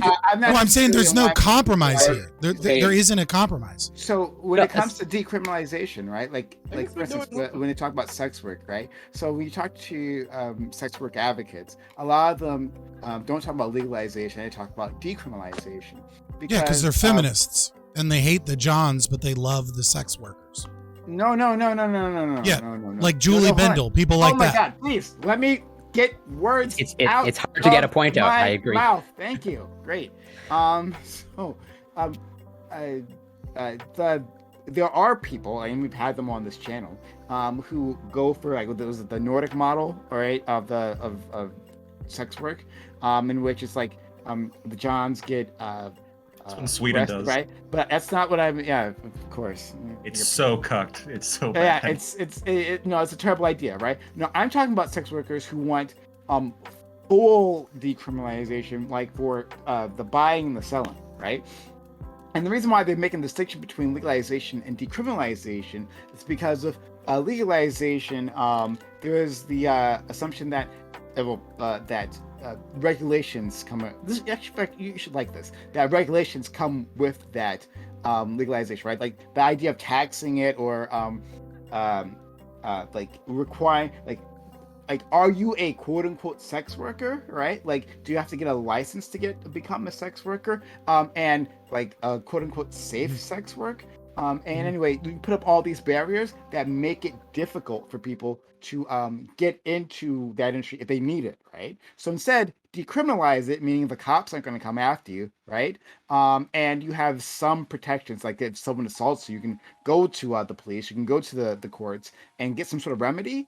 But also, I don't know what the fuck just happened. But also, like you can jump in and out of the industry without any like sort of oversight. So let me explain why that's a problem, right? Is because it also cripples the market's ability to be able to solve problems. So let's look at sex work, since that's like the new example, right? Because when you advocate for decriminalization over legalization, what that means is that there's still some illegality to it. There's still some fines and there's still some things, some regulation from the government that aren't allowed to occur. See, like if we had fully legalized sex work, one of the things you could do is you could be a madam, right? And you could have a house, and one of the things you could do is you could have a phone app, right? And every person that's ever worked with a John could rate the John and say this person's problematic, right? Like Uber. And then you like could Uber. like Uber, right? And so when someone comes in, they're like, "Hey, I want to hire a prostitute," and then they like, "Well, we require everybody to be on this app in order to like come to this establishment." And then you scan your app, and it's like, yeah, this guy gets rough with girls. He's really fucked up. Like he doesn't like he's a bad person. Don't work with this person, right? And so what you actually do is you take away protections for sex workers because you maintain the illegality of the act, but you like make this weird compromise where the police aren't going to come, right? But you don't actually allow people to be able to innovate in such a way to protect people. No, you still maintain a black market. I don't know why you couldn't do that. Like, maybe I have a misunderstanding of the law. I mean, if you couldn't do any of those things, then it's just then it's just legalization, which is my original point. Okay, and maybe it's just we're arguing over terms. So, I guess their point is they are anti-regulation, and so like you saw this, like relating this to the drug market, you saw this like as soon as it's legalized, they have a whole list of regulations placed on it, barriers, right, that kept smaller drug deals like out of it, right? You're not an official like sanctioned drug Yeah, dealer. Humboldt County is like the worst. Yeah, right. So they're trying to basically avoid that situation, and that's where the idea of decriminalization is. Now, we have a lawyer here, so we can talk to him. But I'd rather keep talking myself, right? Hear the sound of my own voice rather than hand it off to Lacto. But Lacto, maybe you can help us out with this, right? So, is there some sort of a real difference between this idea of legalization and decriminalization, and the way at least I've described it previously? Would that make sense? I mean, it sounds maybe what Scott's referring to is more of like a philosophical thing. I mean, I understand what you mean by decriminalization, right? We're going to keep it formally illegal, but we're essentially directing the police not to like enforce it on, you know, the people who we catch. So what this basically does is like illegal, but for businesses, and then not really illegal for individuals. That seems to be like what the actual effect is. So it's like Which is kind the of problem. It's kind of this middle ground. I mean, I would be in favor of full legalization on very like foundational principle bodily autonomy grounds. I think it's, you know, I think there's some really important like American principles that come with that. But I mean, if you wanted to decriminalize it, I think that'd be happier than if you wanted to keep it criminal. But I do think it's a weird like strategy to say, well, I want to avoid regulation, so let's just decriminalize it instead of legalizing it. Why couldn't we just be against the regulation and just say let's legalize it and deregulate? Okay, well then maybe that is a better strategy. I see. I didn't understand that difference between like, well, not for businesses. You know, like that's interesting. Right. That's what I mean with the app. Right. Is that like, Okay. is that you make the individual not get arrested for it, but it's still a black market, and because it's a black market and it can't go legit, then like it makes the market more constricted by the state. Here's an example. So when, and this is less of the case now, but when Colorado was first legalizing marijuana, obviously marijuana is still federally illegal, right? And so all the banks would refuse to work with the growers, even though what they were doing was technically legal within their own state. Like there's businesses couldn't interact with the growers, which put them at a tremendous disadvantage. That, you know, those kind of and tremendous disadvantage, by the way, that wasn't shared by their illegal counterparts who were getting funding by the cartel, right? And so it always seems to backfire, right? It always seems to backfire and to like not produce good results when it comes to. I think the app idea is a great idea, and I think that's and also, you know, bouncers, you know, being able to have bouncers in locations, having like a formal business location, right? I mean, let's be honest, strip clubs are. I mean, I've never been in one because, you know, I've got way better things to do with my time, but they are more secure than like some back alley, right? I mean, let's be honest. Where would you be more comfortable working, in a strip club or in some back alley? Well, we didn't legalize it; we just decriminalized it. Well, that's all fine and dandy until you have to strip in a back alley with like weird-looking men all around you. Like that, I wouldn't be comfortable doing that. Long story short, decriminalization maintains the black market, which comes with a whole host of issues. Okay, that's fair. Then thank you for educating me on that one. Lactoid, not Scott. I know, right? Every time I say something, you're like, I already knew all of the defenses for contract law. Come on, I knew about.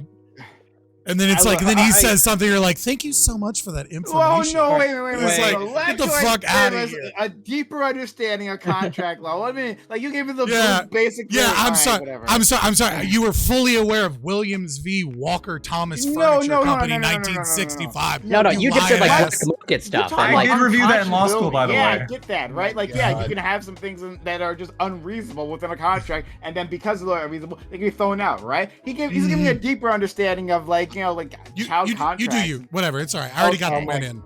Okay. I can talk about contracts all day. There's a whole bunch of really interesting cases. I love talking about contract law. That would take a long time. There's some cases that would blow your mind. I don't know if you know this, but libertarians love talking about contract law. Yeah, I can't imagine why. Like, so here's the thing. Like, I studied in economics. Like, in theory, on paper, like what you guys are advocating for should work absolutely wonderful. The problem is, the moment you get off paper, it doesn't fucking work at all because people are fucking lazy. They want their services here, they want them now, and they don't even really give a shit to exercise diligence. Like, how many people actually look at what's on the back of the fucking printed thing for their milk carton, actually know what's in their goddamn milk, or the fucking potato chips, or anything? Don't drink milk. Look, I read the box every time I buy anything. Yeah, 100%. I do too. Lactoid, you must waste My ru- so much time at the grocery My store. roommate and I It are took me just like like, an hour. my roommate and I are just like, where are the seed oils? All right, I see that fucking sunflower seed oil. Like, I'm not getting low Yeah, tech. I can imagine lefties. Lactoid like Maltodextrose? That can't be good. Glucose, I love y'all. sucrose. This is just another fucking name for corn syrup. You So lying good, yeah. asshole. True. Look, Okay. I love y'all, I really do, but like there's just levels where I like my ideals would put me into libertarianism, but I can't do it. Like I've seen what happens when people just have no rules and they just go, we have a society that says, hey, do what I would you do want. it, but reasons. Cope. Okay, so Oh. we're going to Listen, switch I over will to go. our next topic. Okay, all right. This is interesting, guys, and it's nice we get along on these things, right? This is sweet. Okay, all right. Let's keep this going on for the next topic. This is like a mask off panel, right? Like it's just very chill. We're all just talking. Yep. Yeah. Hey everyone. We are gonna go into our next topic, right? If you've been enjoying this content, if you've just arrived here, please hit that follow button. If you've enjoyed this conversation so far, hit that follow button. Make sure notifications are on so you know I'm going live this all the time. At Twitter for social and chat for our social media. We got a lot of it. We got Twitter, Discord, where all this happens, TikTok, and YouTube, where you find the blogs. Like, comment, and subscribe. So yeah, hit us up out there and consider helping out the channel. Right? If you hear you're enjoying this content, consider a sub to the channel. Just $5. $5 goes a long way. So consider a sub to the channel, or gifting bits, or gifting subs using Amazon Prime. Says Prime Gaming. Here on this channel, your Prime Gaming sub, one free sub per month. Use it on this channel to keep us up and running. It's free for you, but does a lot for us. So help us out if you find yourself coming back here. Find yourself enjoying this content, then help us power it so I can keep gathering these individuals. Okay. So let's continue on to number 2. Topic. A Christian researcher used medieval and Renaissance paintings to claim that Jesus had a transgender body. He argued that the wound inflicted on him during crucifixion was vaginal-like. This has predictably created intense backlash. Is there value in this type of academic inquiry?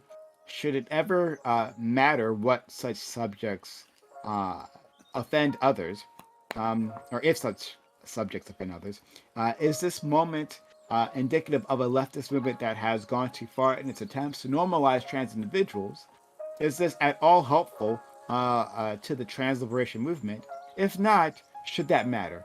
And if there were indeed a newly discovered biblical basis to this claim, would you advise it to be shared with the world? Okay, so yeah, I'm sure many people didn't really catch what I was trying to tell them because it's so strange. There was a lecture that was given in some sort of university setting or whatever, I don't know. But a lecture given, and it was about like these different paintings, and like looking at these paintings and saying, okay, well, what I'm seeing here, right? There's a wound, when Jesus was stabbed, right, in the side.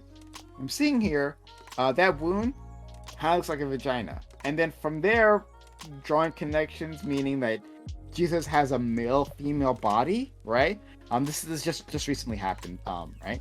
And people were super upset. They call him heresy and the whatnot, and like the college, defended this individual who made these claims, and yeah. So I guess you're caught up.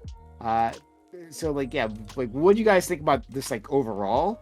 I imagine everyone's gonna say the same thing, but I'd be surprised if someone didn't. But then beyond that, do you find value in this sort of academic endeavor? All right, start for friend Lactoid. Yeah. So for decades, people have made absolutely crazy claims about Jesus, right?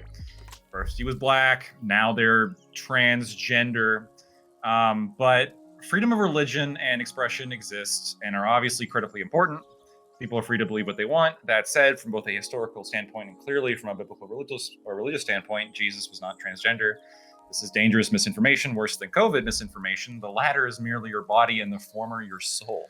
The providence of God should not be disrespected with bizarre claims not rooted in the text or the ruling of the one true church, the Orthodox Church. Putin would never accept this, yet we do. I don't think this is helpful to the trans liberation movement. It's comical and makes any rational person take them less seriously. Okay, great. Did you say Putin would never accept this? Yes, I did. Scott, And that's an I'll check argument. the DMs. Okay. Scott. So, what I have behind me, and I'll go ahead and switch my camera over so that you can see it more clearly, is something that was leaked towards me from a whistleblower in Catholic schools in Minnesota by Outreach Minnesota, which is a LGBT organization that wanted to let children know that Jesus Christ was trans because of the Imago Dei perspective. That is what is really occurring, is an attack on Imago Dei. Now, for those of you that aren't really into Christianity, don't understand kind of what it is that I'm saying when I say Imago Dei, is the image of God. Now, this comes from Genesis 1:27 NIV. So God created mankind in his own image. In the image of God, he created them. Male and female, he created. Right?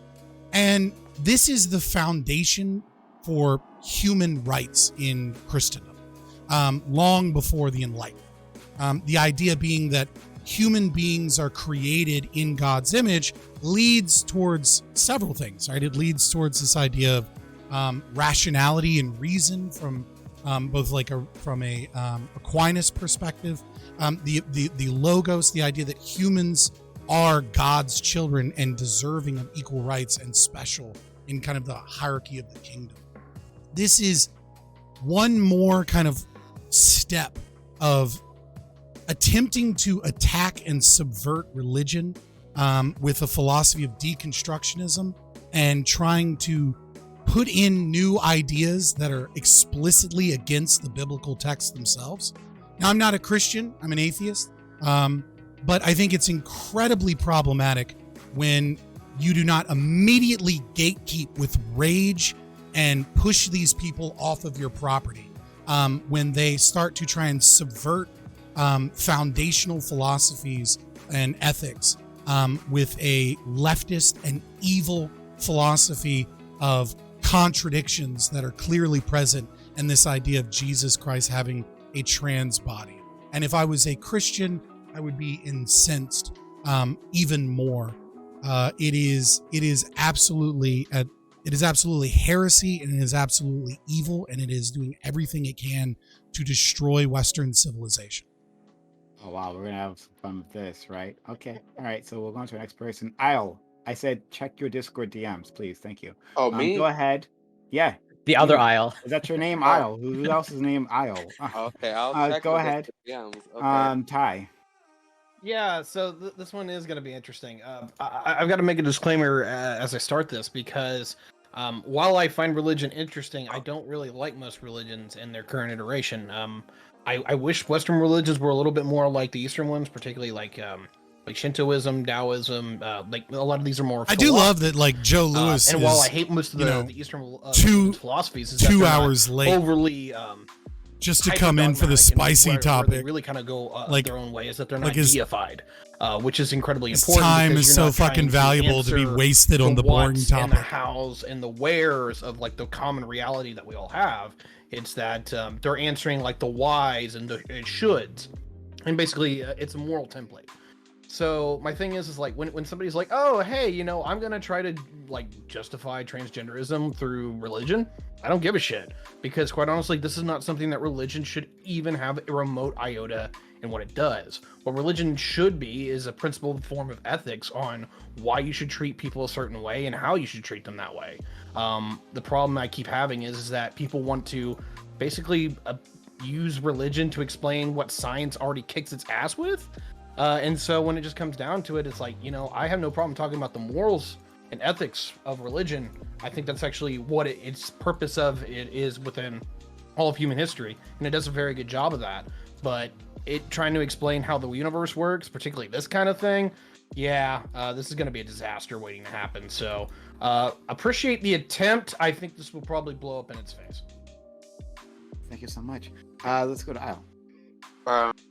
I agree very much with Scott. I think this is kind of evil creeping in at the gates, trying to pervert what is true. But, I believe that since it's on a college campus, I think that, and I'm someone who values free speech, I believe that it's totally fine for anybody to have any sort of academic inquiry they want. If they decided to, for some reason, that they decided to look at paintings of European femboy Jesus and say, you know what, that looks trans to me. I mean, okay, I guess. But, European I'm femboy Catholic, Jesus. And what I believe is, the Nicene Creed, and I can cite it for you at some point. I just gotta, let me just bring it up and I can show it to you. Okay, I thought I had the link, but I lost I'm sure it. Aiko can do it for you. Oh no, I found it. I have it. Terrible Catholic doesn't even have the Nicaea Creed memorized. Got the link, though. Ironically true. Got the link. I have it. I know, because I just wanted a specific excerpt about Jesus. It's like, I believe in one Lord Jesus Christ, the only begotten Son of God, born from the Father before all ages, God from God, light from light, true God from true God, begotten, not made, consubstantial with the Father, through him all things were made. And then it goes further to saying that, he was incarnate of the Virgin Mary, he was crucified under Pontius Pilate, he suffered death and was buried, blah, blah, blah, he came back. So I believe that, that those things don't necessarily are, something that denies that he was trans, but it doesn't say he was trans. So I don't think that it's necessarily something that's like, like something so crazy that someone can believe. Like, people believe Jesus is black for some reason. People believe that Jesus is Chinese. Like, if you go to Chinese churches, like, every culture, like, adopts Jesus as their Lord and Savior. And so they have a little version of them. Like, if you go to Vietnam, like, I think that was a joke in, like,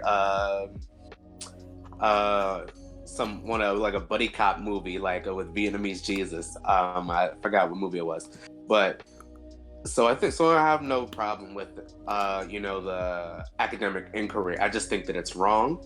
And I think that this is clearly a plot of evil, but it was so comical this time that it's not even a real concern to me. And so I'm to my turn right now.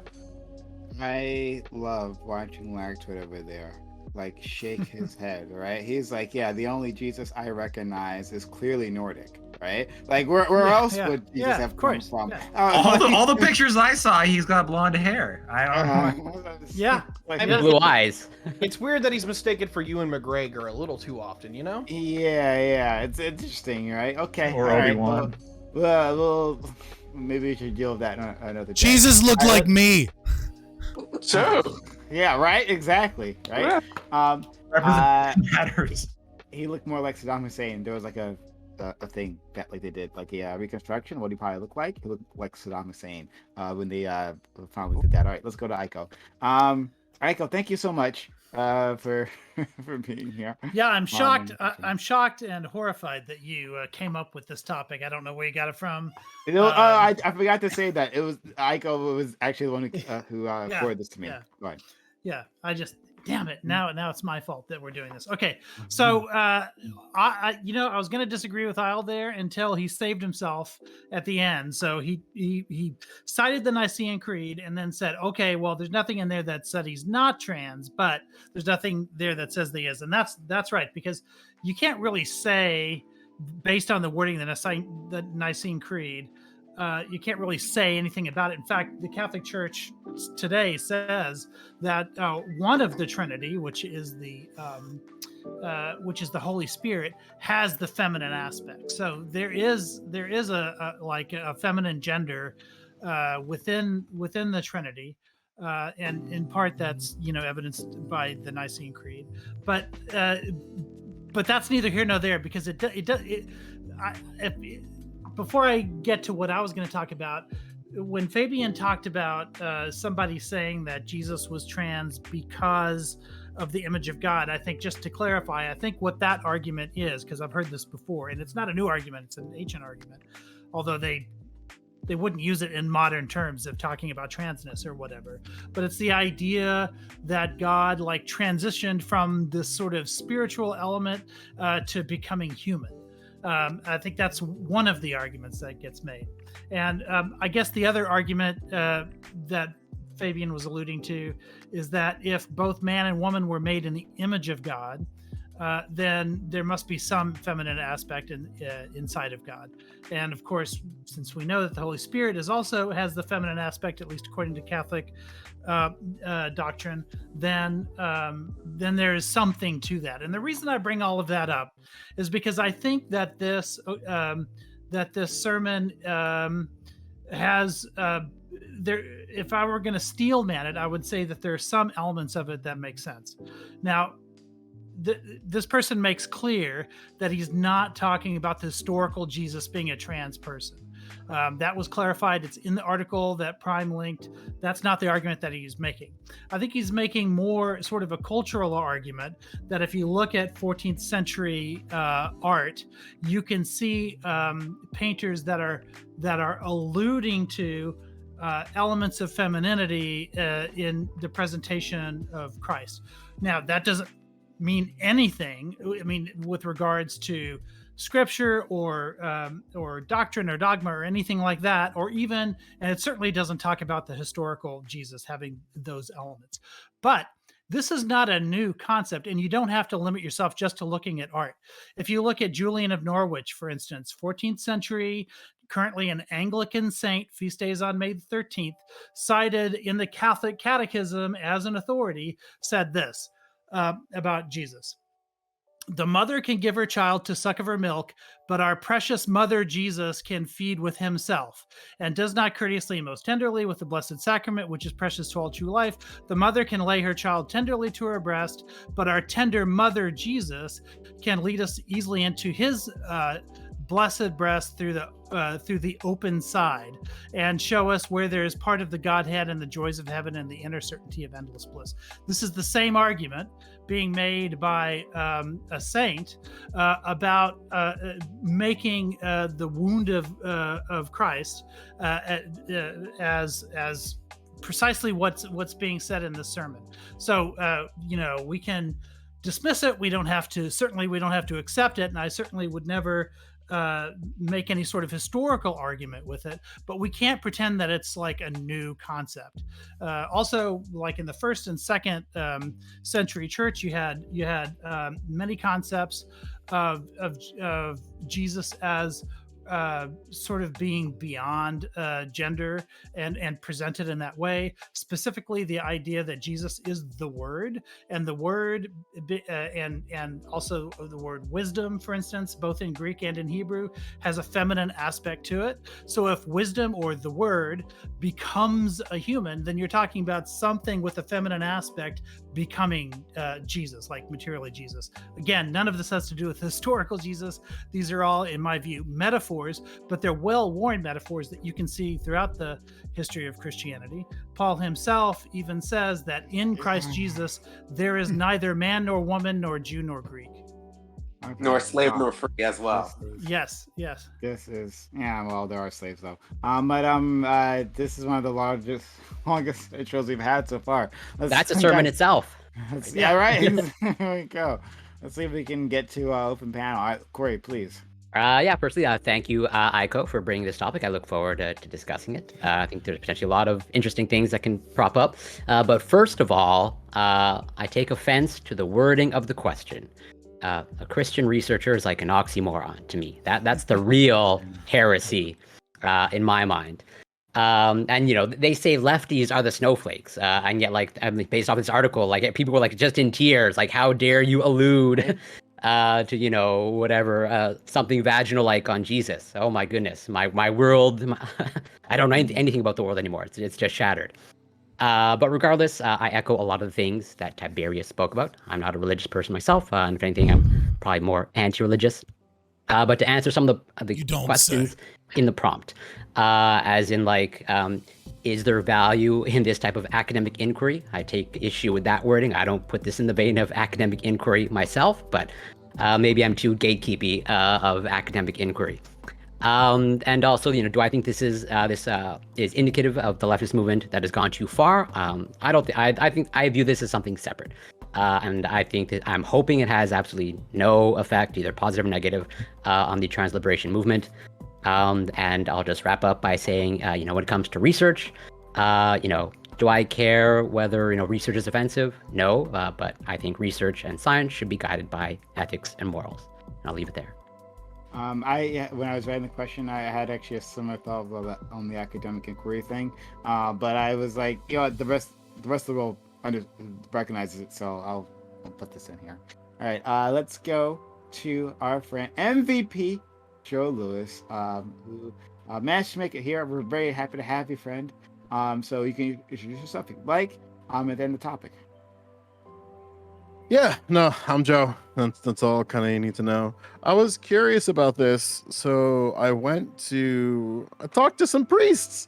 I talked to my priest, I talked to my deacon, and I kind of just just threw it out there, like what their thoughts were on this, and we had a decent back and forth. So it was an interesting conversation, to say the least. The takeaway that I had with talking to them, and kind of a position that I hold, is that it is possible that Jesus took form to people in different depictions of art and what have you, and sort of artistic expressions in like a myriad of ways.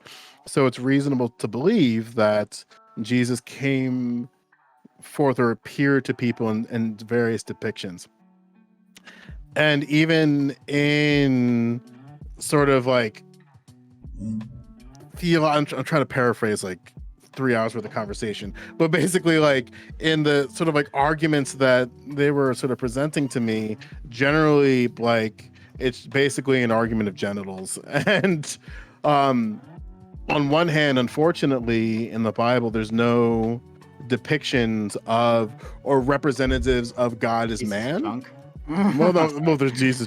Well, like God is man, right? So like the only time that God ever like came about in flesh was in John 14.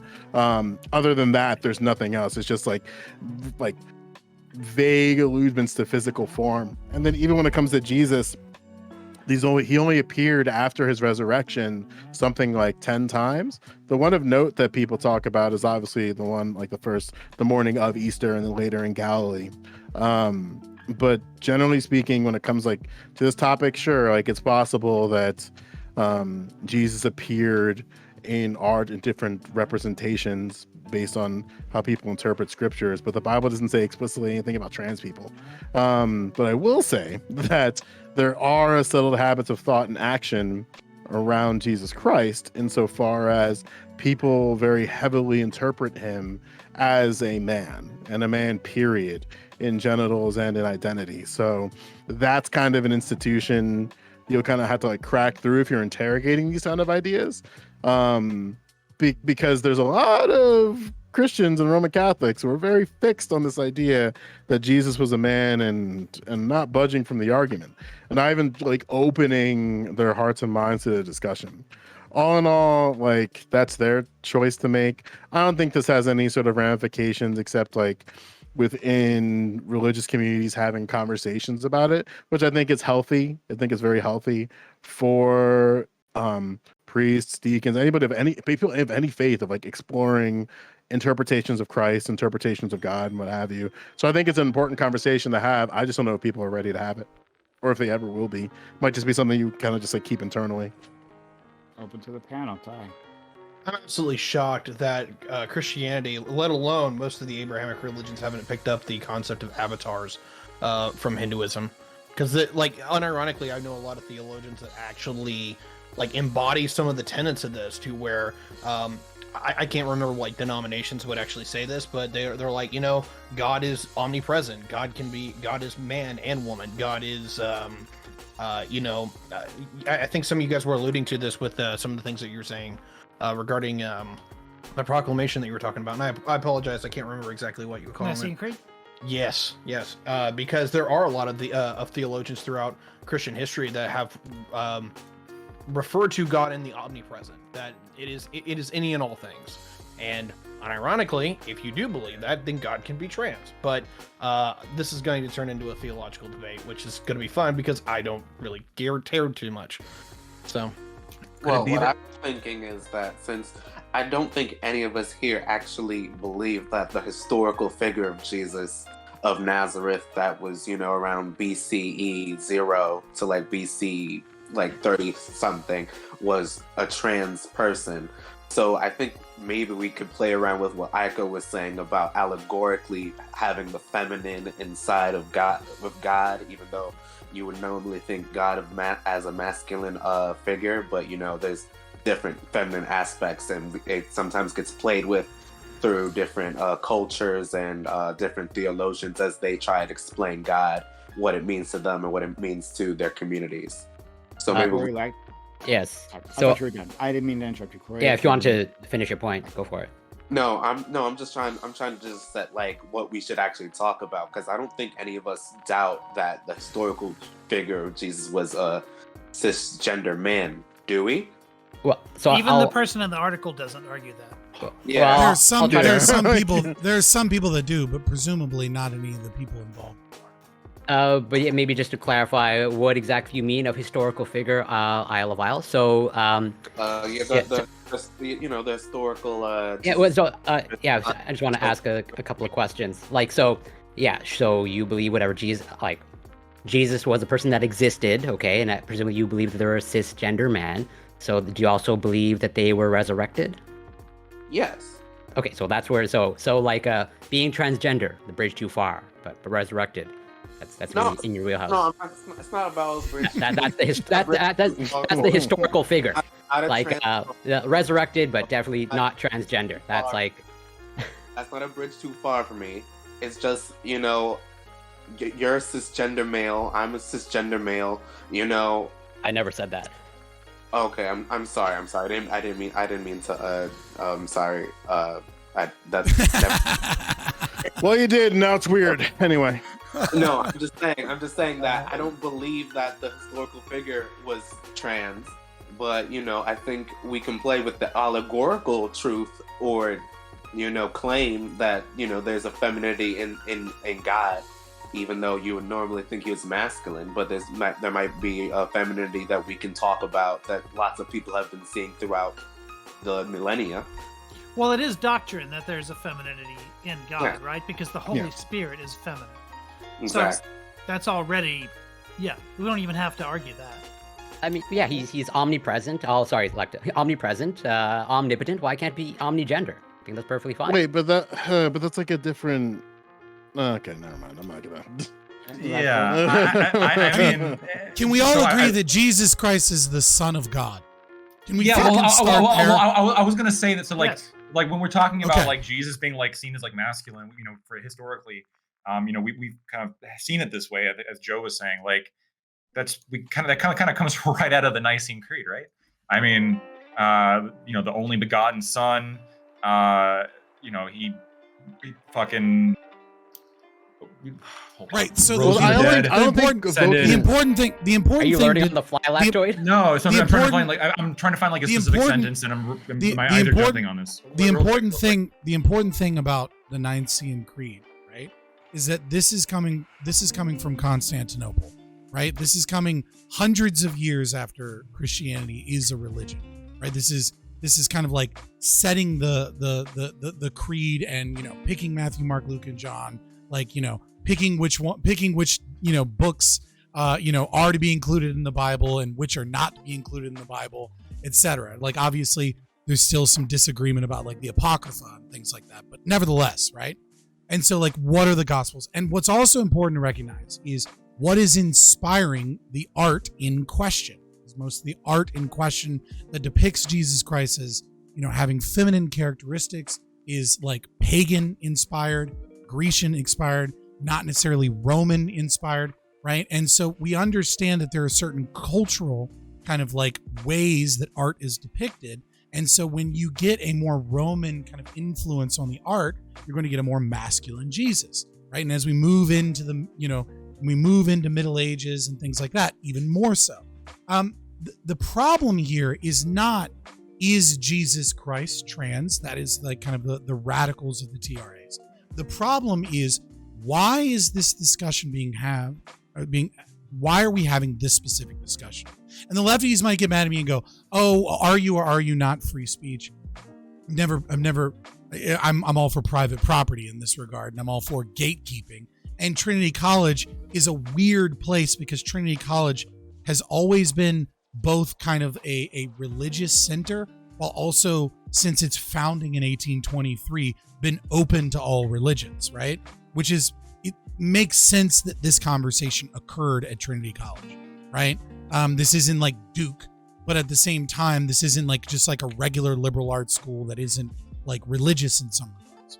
The problem is like, why is the conversation being had, and what are the motivations behind it? And ultimately, you can't know what the motivations are. You have a belief about what the motivations are. It's my belief that when people start putting together presentations to kind of like subvert and talk about, you know, the gender identity and the gender and the feminine at play, and that you find all of these people deeply offended, right? That this conversation was designed to provoke and subvert the religious sentiments of the individuals around gender ideology. I can't prove that.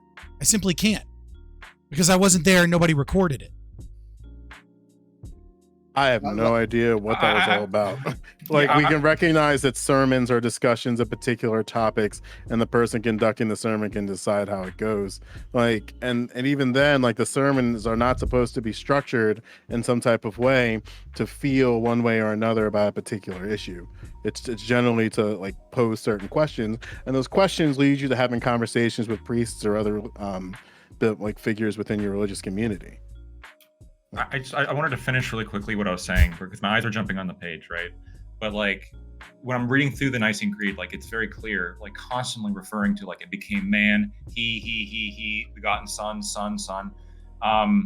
Like, isn't this even the philosophical, like, you know, you could say like men can be feminine, I guess, but like, to say it's that very the stab wound was like a vagina, that seems kind of like it's very clear, even within Roman Catholicism, that gender and sexual orientation are separate from each other. But that's something that, like, well, but hold on. I mean, you can prove all you want. Like, I don't know what to fucking tell you. No, I'm so saying it's very clear. It's clear, very clear. Says the atheist, but whatever. So you're saying it's very clear in Roman Catholicism that gender and sex are two totally different things. You have any sources for that? As a gender and sexual orientation, I can, like, wait, why is sexual orientation relevant? Why are you okay? Sexual orientation is not relevant. Like, if you're saying sexual orientation, okay, cool. That doesn't mean anything. Are you saying like Jesus was gay as well? I mean, I don't understand what. Obviously, gender and whether or not you're gay are two separate things. No conservative has attempted to link these things. Not of any regard or respect. Well, I'd love to finish what I'm saying, but you can go. No, it's over. It's over. It's good. It's good. I see the bait, and we're not gonna humor it. We can move on from that. Okay. But Lactoid, you know, you're reading, like, I'm definitely not a biblical scholar, far from it. But like, you know, you're reading something like in English. Like, I don't know, like, how much that I don't think you're reading the original Bible, regardless. So I have one in Greek. We can go. The creed.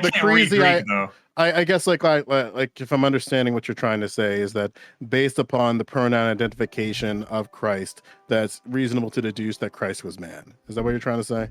Well, it quite literally says for our salvation. I'll ask the question again. So based on the pronoun identification of Christ.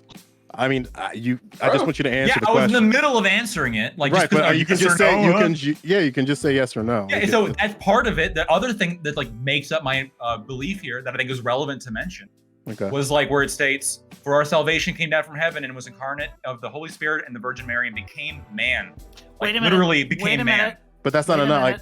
Okay. There are two words that get translated as man. One is anthropos, which just means human. And that's the one that's what's being referred to in the Nicene Creed. If it had meant man as the sex, then it would have said, you know, the difference between a misanthrope and misandry. Which is why misandry would be people who, you know, hate men. What about son and daughter?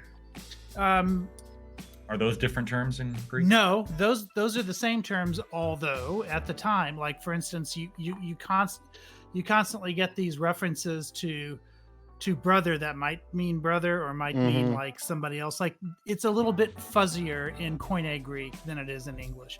But I still would argue that the general terminology that you see in here definitely alludes to a male gender and as opposed to a feminine gender. But I just don't think it's as cut and dry as. Yeah, it's not as like, and that's even like the takeaway that I got earlier talking about this, because it's just like it's not fixed, but again, like there's a lot of subtle thoughts of habit of just like that Christ is man, and man not only in gender identity but also man and all the things that like make up the sexual orientation we believe to be a man.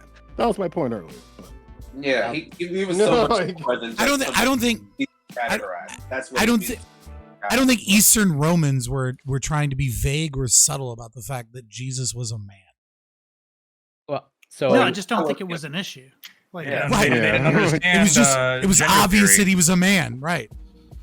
Gail Rubin hadn't made queer theory yet. Like few generations behind. What? But we I can posted, we can side-by-side recognize. translations in chat. Never mind. We're not going to take this bait. All right. So so like my critical. So okay, the man, I understand that, right? But I just want to if you could just talk about it a little bit more between son and daughter.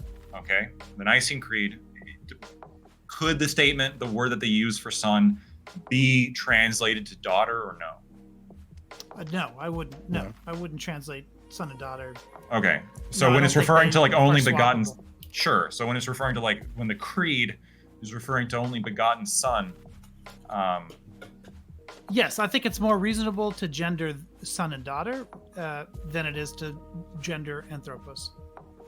fair. Okay, so that's I'm not up to date on my Greek. Thank you for clarifying. But Sure. so just what Scott brought up earlier of why we're having the conversation, I think there's also like a larger maybe philosophical discussion, like why does this trigger like Christians so much? Like why does it bring them to tears? And like I think this speaks to maybe like the rigidity of religion, where to what I think Joe brought up earlier, which is great that you're able to have that lengthy conversation with your religious figures, but I think as you alluded to, like it doesn't seem like everybody's ready to have that conversation, which I think that says something about either religious thought or this particular religion in general. Whereas like comparing, contrasting, other figures of a philosophical movement, like it seems like people really care about whether Jesus was an actual man. But if you compare it to I don't know, maybe like Socrates, nobody really cares whether he was a man or not, or like did he actually die through poisoning himself? Well, this is why does it? Go ahead, This Joe. is why for me, like I wish we had the full context of what the sermon is, because I do believe that you're going to have different news syndicates and people reporting this or trying to create some level of sensationalism around these ideas because they are hot topics politically right now. So, and that's my concern, where it's like something that could easily be just like a simple thing that happened in passing and maybe one or two people are upset, and they can easily just turn that into something that's huger, and we have no context to source from to be like, okay, this is what was said and this is the. Well, I'd love this individual to come out and what's his name, Heath something, like to be able to like speak upon what he said, because he does have to write you do have to write your sermons down, so this information is available. Well, the opposite could be true as well, right? Like that we could be downplaying this. We're not, but like, well, okay, so we assume It's not- that the left-wing narrative is true and that the right-wing narrative there's is no left-wing narrative about this. Like, look at the sources that were cited on this, and even if you look it up, it's like you're not going to find this on a mainstream source. So unless you you're have looking at all the people- information. You just admitted that you don't have all of the information of the sermon, That's and then not you're what saying it must be uh, sensationalized by media in the direction that I prefer. And I simply say, well, it could also be it could also be played down in the opposing direction, and then you go, well, we're not because I know. Let me try this again. Trans issues are a hot topic in the political discourse, so it's likely something as simple as a sermon can get conflated as a larger issue. even the wording of the very topic itself was doing that sensationalism. And I understand that this is a panel and like prime time, and like I know how prime words questions, so I'm used to it at this point. But it's something that's absolutely possible. But again, like when I was looking at these sources, like different people talking about these topics, it doesn't seem like there's this like larger buzz of it. And like we can't make the argument that it's early. You know what I'm saying? But you know, I think just well, like I said, it could be both I think ways. he's making a simple point, though, right? I think what he's trying to say is that, like, help me, please. Why do people react in this way, right? Aiko gave us a lot of a good context, right? Like, why do people react in this way? Well, if we have a history of people talking about like the male femaleness of Jesus Christ, right? And that like it has there's female aspects to the Holy Spirit. Well, this isn't like a new thing, right? Yeah. But like in our current context, like that evokes the idea of being trans, right? And trans equal bad, right? And how could you associate my Lord with that thing? But beyond that, if that's the same conversation had taken place, right, 40 years ago, then maybe we wouldn't get this reaction. It's like, oh, okay, well, this is interesting. Maybe I don't sign on to this, but you don't have the same reaction. The outlook of this is colored through the current conversation, current debate on trans individuals, obviously, right?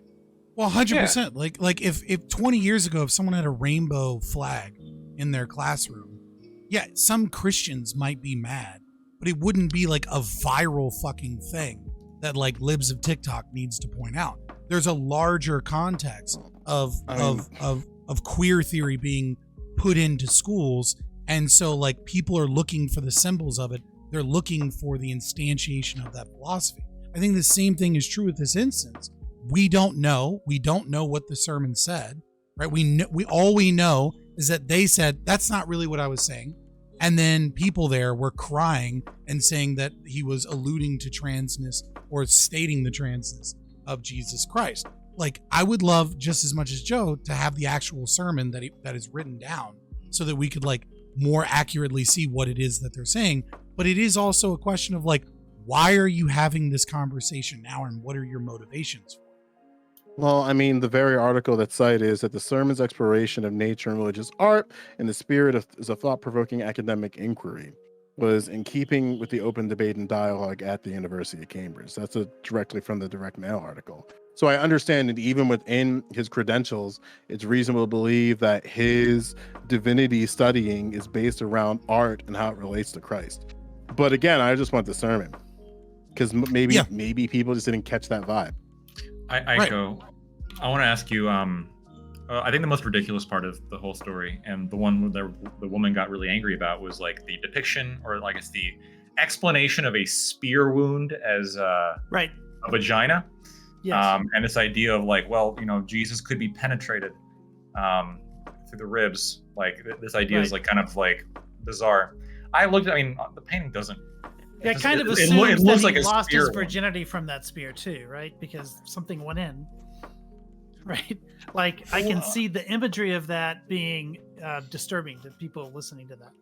Well, but hold on. But we know he got. Hold on. Christians don't have a problem with the idea of Jesus being stabbed. We know he was stabbed, right? Like it. So But it's more along the lines of like, do- this is a vagina. Like that's kind But of. they do have they do have a particular issue with the idea, like, because I didn't really even think about this angle until it was hit with me earlier today, of that it's possible that some people may interpret the idea of him bleeding down his leg in the way that he is at some level of like his body being depurified, or I forget the exact language that my priest gave me, but I was like, damn, man, that's a way to look at it, and that might upset some people. Like, especially those who are really attached to the ideas of like womanhood and paternity and stuff like that. But also remember that quote that I cited from Julian of Norwich. Look, this was in an Anglican church, and Julian of Norwich is an Anglican saint, and she specifically says, talks about our mother Jesus. Well, Jesus's sweet open side, which to me implies the stabbing of the spear in the side. So and gendering Jesus in that way. So this is in the tradition of an Anglican saint. So it's not, like I said, this is not a new concept that this person is talking about. It's just a concept that maybe people haven't really thought about for 700 years. Yeah. And now it's getting a new revival in strange times, and I think people are just not ready for it. I don't Christianity think this is has a 2,000-year history, so you can find a lot of weird, unusual shit going through old like Christian texts. Yeah. The problem is that you have two separate things here. One is you have the anecdotal sermon that is isolated to the sermon, and then you have, like Primekai's mentioned, the greater conversation around gender and queer theory in the culture. And so, are the two connected is something that nobody here knows, right? Because nobody knows the intention of the person that gave the sermon, and we don't even have the whole sermon, so we don't even have the greater context, right? Now, I could say, as I have, right, that I think that this conversation being brought up now on the college campus, in my opinion, is something that is subversive and part of a problem that should be gatekept in terms of the way that the current conversation is going on. And Joe could say the exact opposite, which is, hey, like, this is an important conversation. I don't know if we're ready to have this conversation. I think it might be sad if we're not ready to have this conversation, but we should be able to have this conversation. But the problem is it linked to the greater conversation? And I think it is, and undeniably so, because you can't separate those topics from what is occurring, right? So, like, if I do a research study on IQ differences between race and I'm purely academic about it, I might be able to come up with facts and I might be able to back up what it is that I'm saying. But there's a greater conversation that might, I don't know, piss off certain people everywhere if I start talking about racial IQ studies, right? Like, there's a greater conversation that is a part of this. The sermon addressed the image of Christ depicted in art and various interpretations of those artistic portrayals. Yeah. From the article itself that was cited for this those conversation. artistic portrayals can, have their artistic merit because it's on a academic campus. And so if we're going to do like art, art history and divinity studies, those are two different majors that those so it's interdisciplinary. So I have my own beliefs and my own convictions, and I'm strong enough in them that, I can entertain like these allegorical, conversations. And so I think there's nothing wrong with having this being on the campus and this sermon being held. I'm just more concerned about, why were people crying? Like, so I would because people are snowflakes. There's your answer. Yeah, and they feel very particular about their Christ, and any sort of challenge feeling particular about Christ. It's almost like it's the whole point.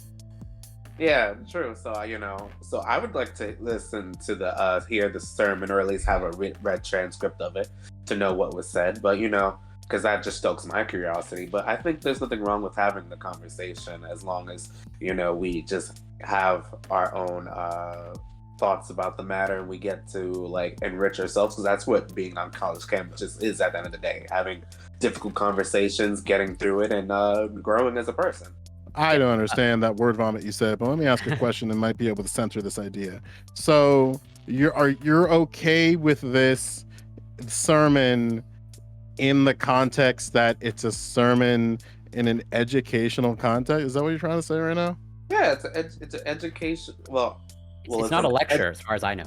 It's a sermon. It's a sermon. I'm trying to figure out, like, do you hold the exact same opinion if a priest who was in the same line of study as this individual did this exact same sermon, based on what we know now? Like, or do you like hold that to a different regard? That's in a college setting.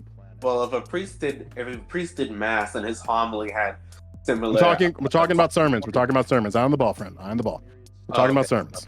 Okay, so yeah, if it was a sermon, I'd say the same thing. Like, if like they were reading, and I'm cool with it. All right, in the sense that they're talking about these art histories and this 700 years histories of like the female aspect of the Holy Spirit and things of that nature.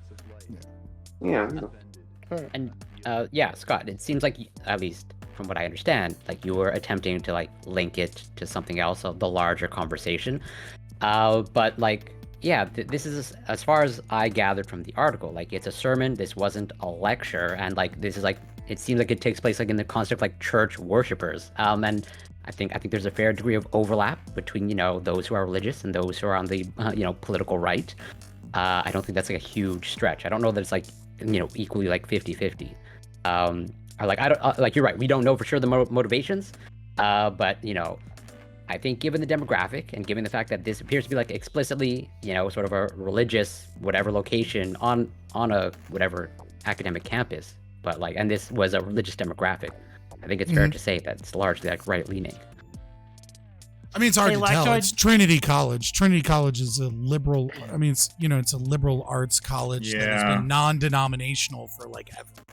So, Right. like, so, So yes. it's probably more centrist, maybe right-leaning. But that's not even a good metric, Like- right? It's like DePaul is like one of the most left-wing universities there is, and that's technically a Catholic university. Right. Yeah. Yeah. So I mean, I don't know. I would have to look at research to determine the political affiliation of the people there. I wouldn't suspect that it is like a very right-leaning place in any right. Yeah, I wouldn't suspect Like, that either. It might be right-leaning, but my question is again, kind of, I think the question that we all have is like, well, what the fuck was said? Right? Like we have the person defending themselves saying that it was innocent, right? And then we have people saying it wasn't innocent. I was brought to tears and needed to protest and contact the media because of how absurd this was. And is it churchgoers overreacting? Is it obfuscation from the individual that did the sermon? I don't know. What I do know is that we are in a culture war where the idea of gender itself is under attack from every angle and from every social institution. And so obviously people are primed to offense. And so could that mean that they're more likely to be offended by this when it was innocent? It is possible, right? But like, and that becomes the anecdotal evidence of this specific incident. But the question then becomes, why was this person giving this sermon? And then also, why are people offended and primed for that offense? It's almost like there's a problem here, a greater conversation. Lactoid. So it took me a little while to find it because I don't have my Liddell Scott here, which is the more exhaustive of the Greek dictionaries. But I did find something online that I just put in the Streamcast chat. Yeah, I'm reading it. So the word "gaion," which is the words for son that's being used in the Nicene Creed, can mean son or can mean child. So although I would still argue that the force of the gender implication that's being used, like, isn't exactly gender neutral. I would say that there's a implication of masculinity there. There's nothing in the language that anchors you to that, like, you know. I mean, that's interesting. I'm reading it now. I see what you're saying, but what about? I mean, I guess the final one is what Joe said, right? The pronouns, right? There are different pronouns. There are he no pronouns in Greek. So I'd have to go back and look and see. Yeah, I can't in the way that we mean them. I can't imagine any historical interpretation that the people of Constantinople were, you know, fluid intentionally and subtle about whether or not Jesus was the Son of God. No, not at all. Not at all. Right, like at that point, we're just utilizing something. I would right, would say that they were less obsessed with sex and gender than we are in the 21st century. So it just wasn't an issue for them. Something that I do find interesting is if you do like a sort of like a link tracking, it goes back to Joe Biden in 2022. It's like in March. Yeah, you know, Biden saying some cool things, right? What else is new? He mentioned in I don't know what this is, but basically New York Post says Biden says trans people made in the image of God, parents must affirm identity. And it's doing like the thingy, and it says I want you to know that your president sees you. He later goes on and says, made in the image of God and deserving of dignity and dignity, respect, and support. I'm assuming it's referring to trans people directly. So I could see that if you That believe... vocabulary is very Catholic, by the way. Yeah, Deserving of dignity and all that. Yeah, I mean, Joe Biden's Irish when he decides to be.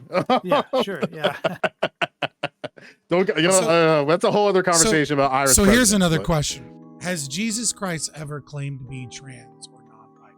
There's no trans Gender interpretation fluid. in the Bible.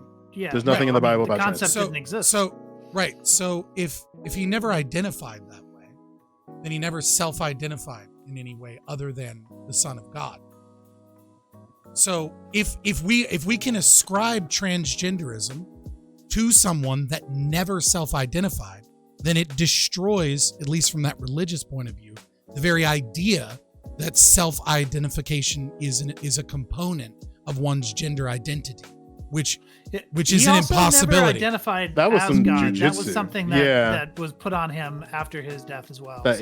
We can't go too far with that, otherwise. Does self-identification matter in terms of gender identity? If he identified as the Son of God the entire time, how do we then reinterpret and put our own identity onto Christ if he never identified that way? Well, that's a good question you ask a priest, my friend. Because I'm not too sure even like getting a little bit more sensationalist in your tone is going to change Aiko's position. But I could be wrong. Well, again, like my position is to take all of this metaphorically, which is what I do with a lot of scripture. And I don't like, certainly if you were to tell me, if you were to ask me like flat out, what was the gender / sex of the historical Jesus? I mean, I would say male and masculine. But all I'm saying is that these interpretations run throughout history. There are people like this is not a new concept that's being talked about here. That's all I'm saying. Well, I mean, we don't know the fucking concept that's being like we have an overview according to the person after the fucking controversy. Yeah, that's right. It's true. We don't. You know what I mean? Like the specific language here could very drastically change something from one side to the other. If he is talking metaphorically the entire time about artistic expressions and about how like divinity doesn't really have like is made up of masculinity and femininity, and that logos is not pertaining just to the masculine energy, and like that's what he's talking about the whole time, and people like freaked out, right? Then like that's on the people freaking out because they're primed from the attack on gender. But if he uses certain words to be like, and so who knows whether or not Jesus was really, really a man in this capacity, and like throws in things like that, then like, yeah, they have every right to be like heresy. Get the fuck off of my campus and out of my church.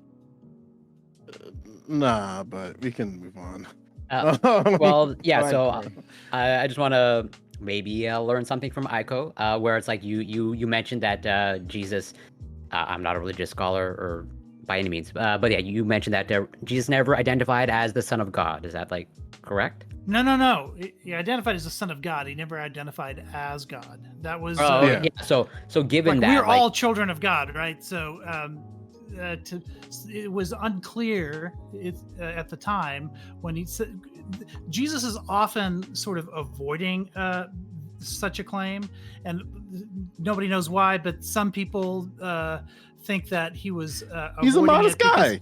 Well, he didn't want to be crucified, right? Like the Romans were constantly trying to trick him into saying that he was the King of Kings, that he was God, and that would be heresy, and then they could get him for it. You mean it's reasonable? Just to clarify, Aiko, you think it's reasonable to believe that, like, low key, he's like, yeah, thanks for the praise, but can you guys like kind of shut the fuck up about this? Yeah, exactly. Yeah. That's exactly what's happening. Get married, and have a bunch of kids. And so, of course, after he dies, then the claims get more explicit.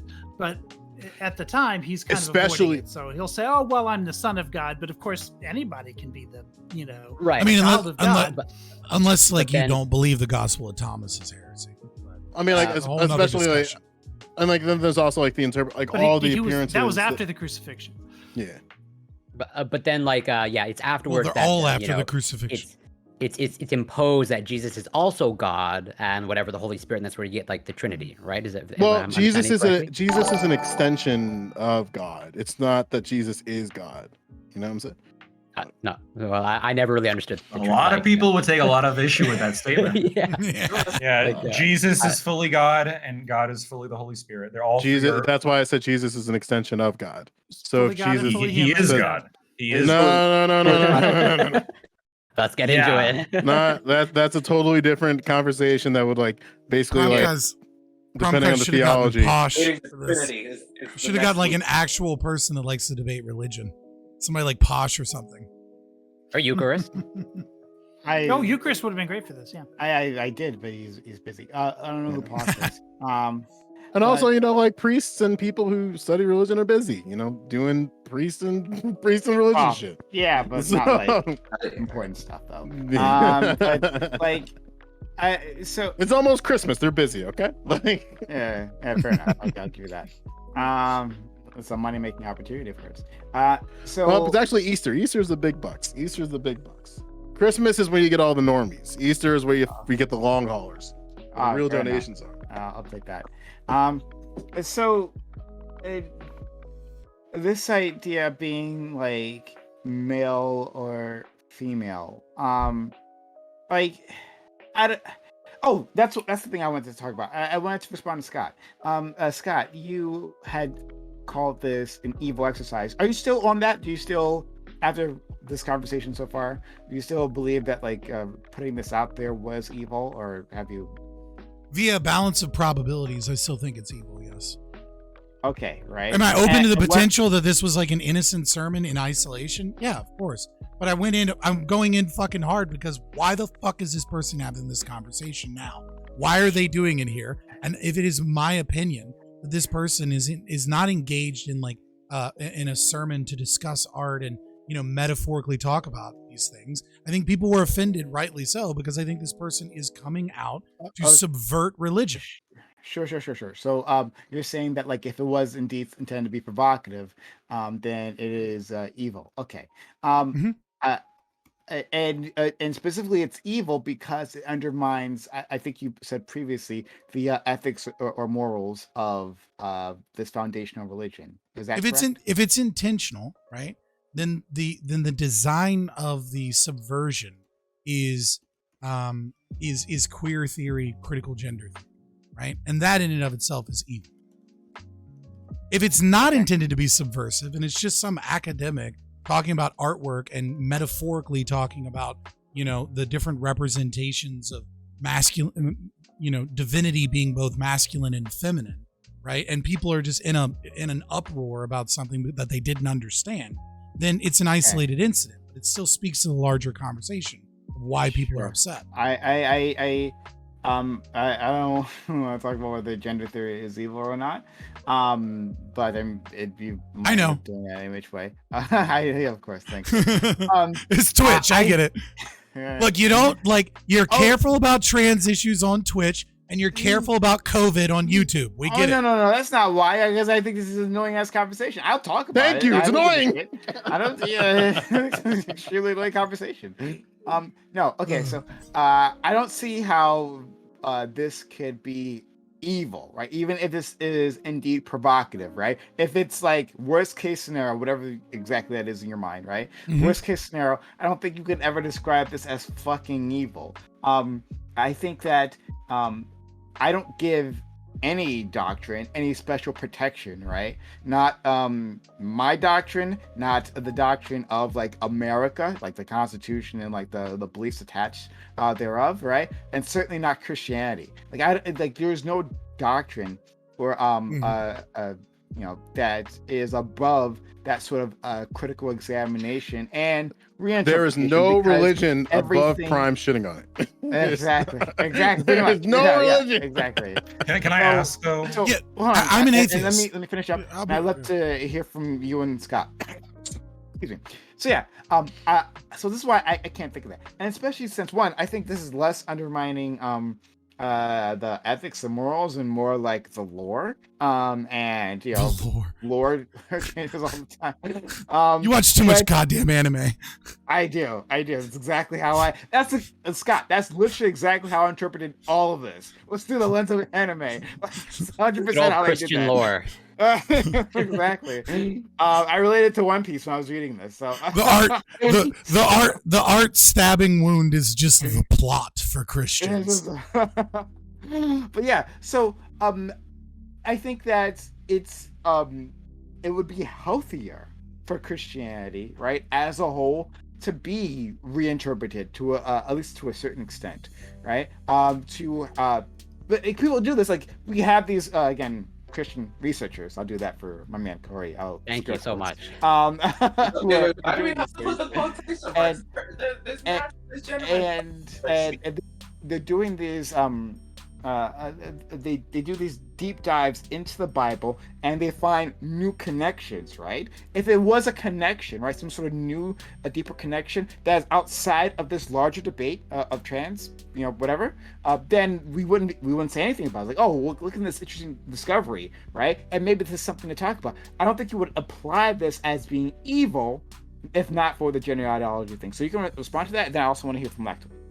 Okay. Yeah, I think anything that seeks to subvert logic with the dialectic and with contradiction undermines the capacity for the rationality of man, and that this is the most evil thing that can be done if you are seeking to create contradictions in the world and philosophy and add subjectivity towards the world and the material world, and that is evil incarnate as far as I'm concerned. Okay, I'll deal with you later. Let's go to Lactoid and then Isle. I'm curious. Someone was talking about how like this is healthy for Christianity. You know, maybe it'd be nice if Christianity would be, you know, reinterpreted this way. And somebody brought up other religions. I mean, we're talking a lot about how, you know, Christians are upset, like in this case. I think there'd be more anger, and this is just intuitively speaking. Like, let's say they made Muhammad transgender. I think that, I mean, would you guys be in favor of like maybe that interpretation? Or I would love it. Nigga, I don't know what the fuck. Like, what the fuck kind of dumbass question is that? Like, are any of us Shia or Sunni? We can't answer that shit. Come on now. Well, even if Muhammad was just depicted, I think that's a problem as well. So yeah, let the cartoonists in France figure that shit out, not us. All right. Yeah, no, if you're asking me specifically, would I be okay with that? Yeah, fuck yeah. You know, and you know what? I hope it does undermine, as Scott said, undermines their ethics and stuff. I could change that shit. Sorry. Prime is trying to end up in one of their cool videos. That's what he's. They're gonna show pictures of this panel and conflate it to Americans. And they're going to have CNN have to explain Twitch panels. I'm Canadian for the record. So for the Taliban watching, I do not share their opinion. Spare me. Listen, if there's anything that I've known about their propaganda, they are the premier clip champs, okay? They know how to clip things out of context for anyone, really send a message. For anyone watching, Muhammad was a pedophile, and you can take that to the bank. Okay. I'm the one that's I'm gonna live. You all are gonna fucking die. I'm live too. I'm trying to live my life. His Swedish Jesus will protect him. Let's go to Isle. Yeah, Tiberius knows better in this conversation. I see you quiet. I wanted to respond to Corey because he was saying that we need to put the quotations around Christian for some reason. When I think that I didn't say not Christian researcher. Yeah. Sorry, Christian researcher. He put the quotations around researcher. I think Christians do lots of veritable research, and I think that the fields of anthropology and the Human Genome Project. Yeah, Genome Project, and figuring out the genetics. We can talk about Francis Collins, but first of all, Francis Collins did not himself do the Human Genome Project, but sure. Yeah, or Catholic priests did the bean plot, the bean plan experience. You really want to cite Catholic priests in this conversation? I don't know if you want to really go down that road. But... Well, multiple. No, I'm just saying that Christians do lots of research in veritable sciences. So I don't know why there's derision around Christian researchers. I think research. And you also go ahead. Yeah, and even like anthropology to like go back into biblical times and talk about what may or may not have been in the times of Jesus. That's also a veritable like discipline that we can talk about and do things. I don't think that's necessarily something that should be derided. Well, so I mean, that this is all separate, but like anthropology is like its own discipline. Like it has no, it's not tied to Christianity whatsoever. Like certainly there are Christian anthropologists, but like. And also, you know, there's a whole breed of, you know, whatever Christian science in the United States, and maybe some other locations of like, I mean, you have like whatever creationist museums and all that stuff. I don't want to get into that, but like, there's there's a reason why I am sort of like, you know, I took issue with Christian researcher, but like, I also Prime is just like humoring me. Like, yes, you can also be a researcher and Christian, but like, I take it as a little bit of a joke personally. Wait, so I want to fight about this. This seems fun. Okay, sure. So do you think that, like, so the idea of Christian researchers, you're kind of just like not down with? I'm trying to understand like where the rub in the bathtub is. Yeah, no, that's a fair question. Like, so do I Who have hurt you? This is my question. Christians and the religious folk? No. True, I believe it. But I do have like it, you know, as someone who runs in a particular circle, and like there's a little bit of kind of a real researcher. Let's come on, just say it. You're a real researcher. Where it's like, well, yeah, like, you know, go into a room with any you know, filled with scientists or an academic conference, like, you know, virtually everyone is atheist, and like jokes about religion are commonplace. It's very rare, and I'm not saying like you find no religious people among the STEM, but like they're pretty rare, at least in my experience. I respect the like Christian studies the most in actually anthropology, right? Christian anthropology. I think that's interesting, right? Like how it's affected societies, you know, going through the ages. That's like a legitimate study, like any religion, right? Like all these things have an effect on us and how we've developed. So I think that's actually super interesting and very legitimate. But most of the rest, yeah, like the historical perspective, totally valid, like for sure. So I would also like to point out that it is equally silly to have someone that is professes socialism and consider them a researcher as well, because we know that they're brain dead, that they don't follow logic. No. First of all, we understand that they don't have ethical foundations. Let me clarify. Right? So I would trust Christian researcher more than I would trust you, Corey. First of all, I'm full-blown commie, so I never said socialist anyways. Damn. Right. Joe, if you want to respond, you can. Then I want to hear from Ty. I was just about to say, holy shit, Kino's here. That's all I want to say about that. Like, you keep going.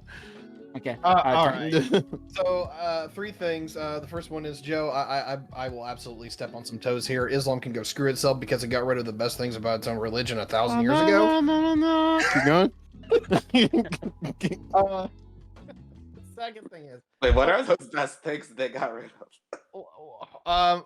Okay, remind you that whenever we're literally going through the Dark Ages, Islam was one of the most liberal and enlightened forms of any kind of religion that we had out there. They were empiricists. They had a lot of like funding of expeditions into understanding the natural world. Like this is the Tales of Edom and Tuda and a few others. Come on, Tiberius, we get it. You did some bets on FIFA. So what are you saying? I'm just fucking with him. Okay. I know. Anyway, so like, okay, Islam fucked itself, and yeah. But as far as Christianity, I'm probably gonna derail this, but I need to ask the question. We're seeing Christianity just get eviscerated in Europe, and even here in the United States, it's what 40% of the country is now some form of secular, where they don't even believe in like Christianity, and that continues to be the case more and more so. What's Christianity's critical flaw that it's got right now? Like, if I can direct the conversation there, because I've had that conversation before, but I think we're touching on it, but we haven't actually addressed it with this one. I have some ideas, but what you're asking? What's the problem with Christianity today?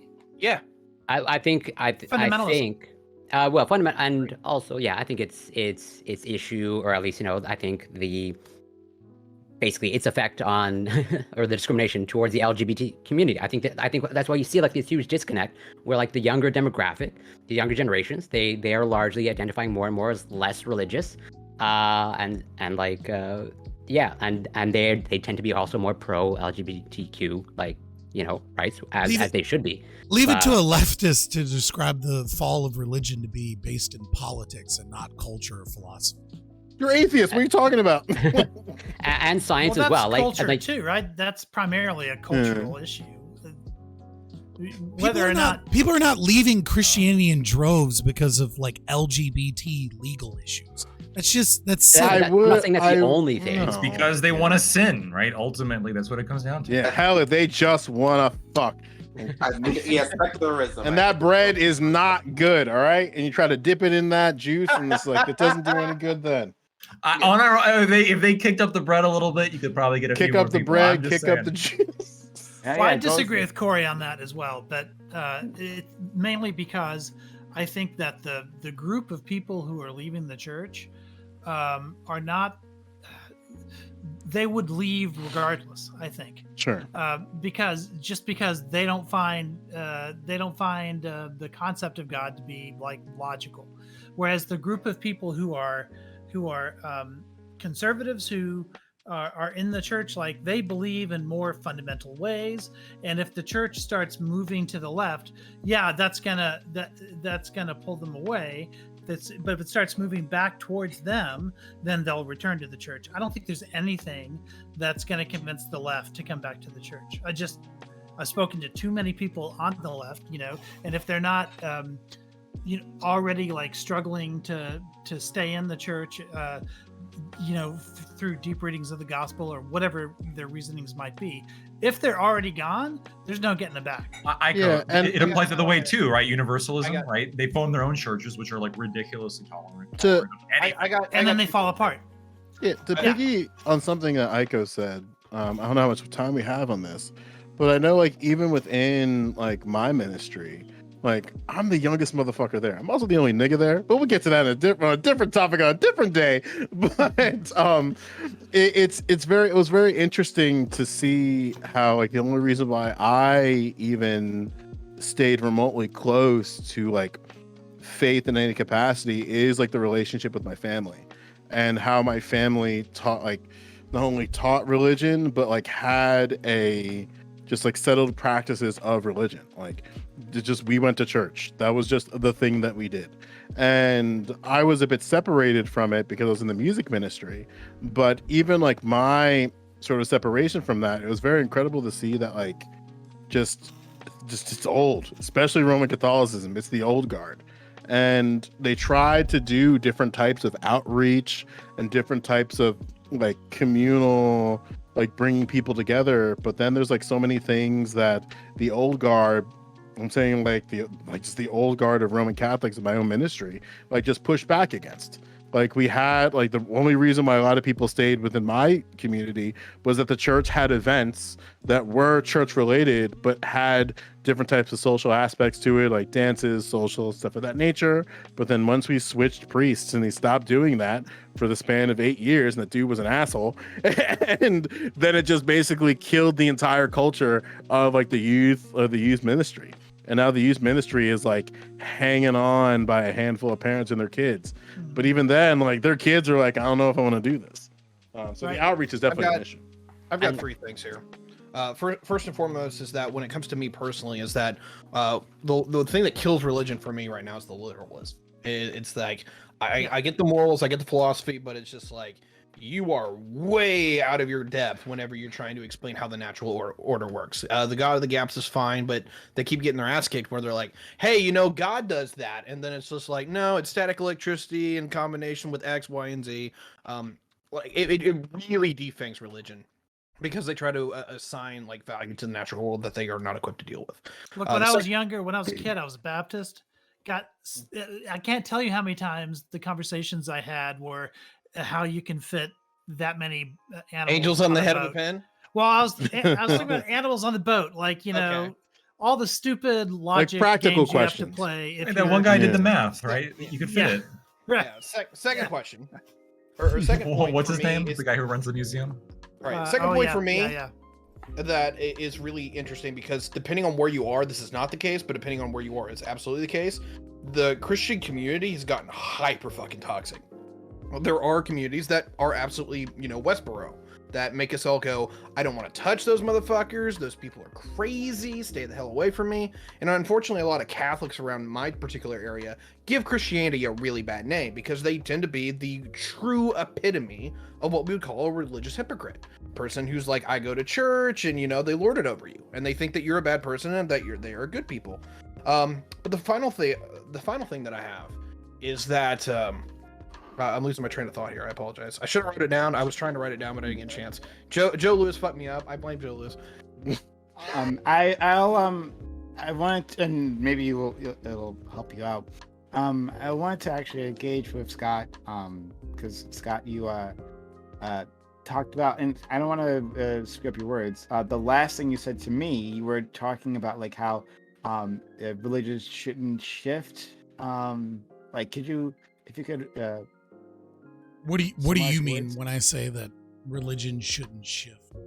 Well, anyway, like, so what I said previously is that, like, I think religions should reimagine themselves. Like, I think it would be better for Christian. Yes. If they did that, right? Like, it would be actually a healthier way of looking at it. And then you had a problem with that. And you responded to me. I don't remember your exact words though. Right. The issue that I have isn't like whether or not something is like reinterpreted because of like later knowledge, right? Like to gain a better understanding of the faith. Like, I don't care if somebody discovers that like it is easier for a rich man to get into heaven than it is for a camel to pass through the eye of a needle, and then they realize, oh, the eye of the needle is actually just a bar that is set up in Oasis to make sure that like camels don't sneak in and drink up all the fucking water. And then it's not actually like a sewing needle and thread saying that it's impossible, but saying that it is less likely. Like, I don't care if new information allows them to reinterpret. What I care about is if there's ideological subversion of an ethical system, right, that is predominantly deontological, and what is added is additional elements of irrationality via contradiction, right? Like, I care about that because that is against what I want, which is the eventual freeing of man to be able to utilize his rationality. Ultimately, I'm not a Christian. I don't really like, I don't want us all to become a Christian fucking nation. I want people to have the freedom to do that, but I find the Christians to be less dangerous than the leftists that refuse to ground anything in reality and are okay with logical contradictions and subjectivism to justify whatever evil they want. Okay. You didn't have to do the rant on leftism. Okay. We know your feelings. Yeah, but that's the danger here. I wanted to bring in because when you said that, like, it makes me think of two things. One, our friend Aiko, actually. I always forget the denomination that you're part of, or like the ideology you're part of. Catholic. But like, no, not just Catholic though. Like, it's specifically like that specific flavor where you. He's like, an Opus Dei. Where like you feel that the gospel. Oh, you mean progressive revelation? Yeah, progressive revelation, right? Yeah. Where you're saying that we have a greater understanding than we did before, basically, right? So like looking into the gospel, God reveals himself over time. Yeah. God, yes, okay, right. So that's like this like reinterpretation of these religions, and then and there's another group that does what he was describing, but in a more formalized manner, and that would be the Quakers. So the Quakers, they have this text, right, which is not their Bible. It's a separate thing, right? Don't call it a Bible. They don't like that.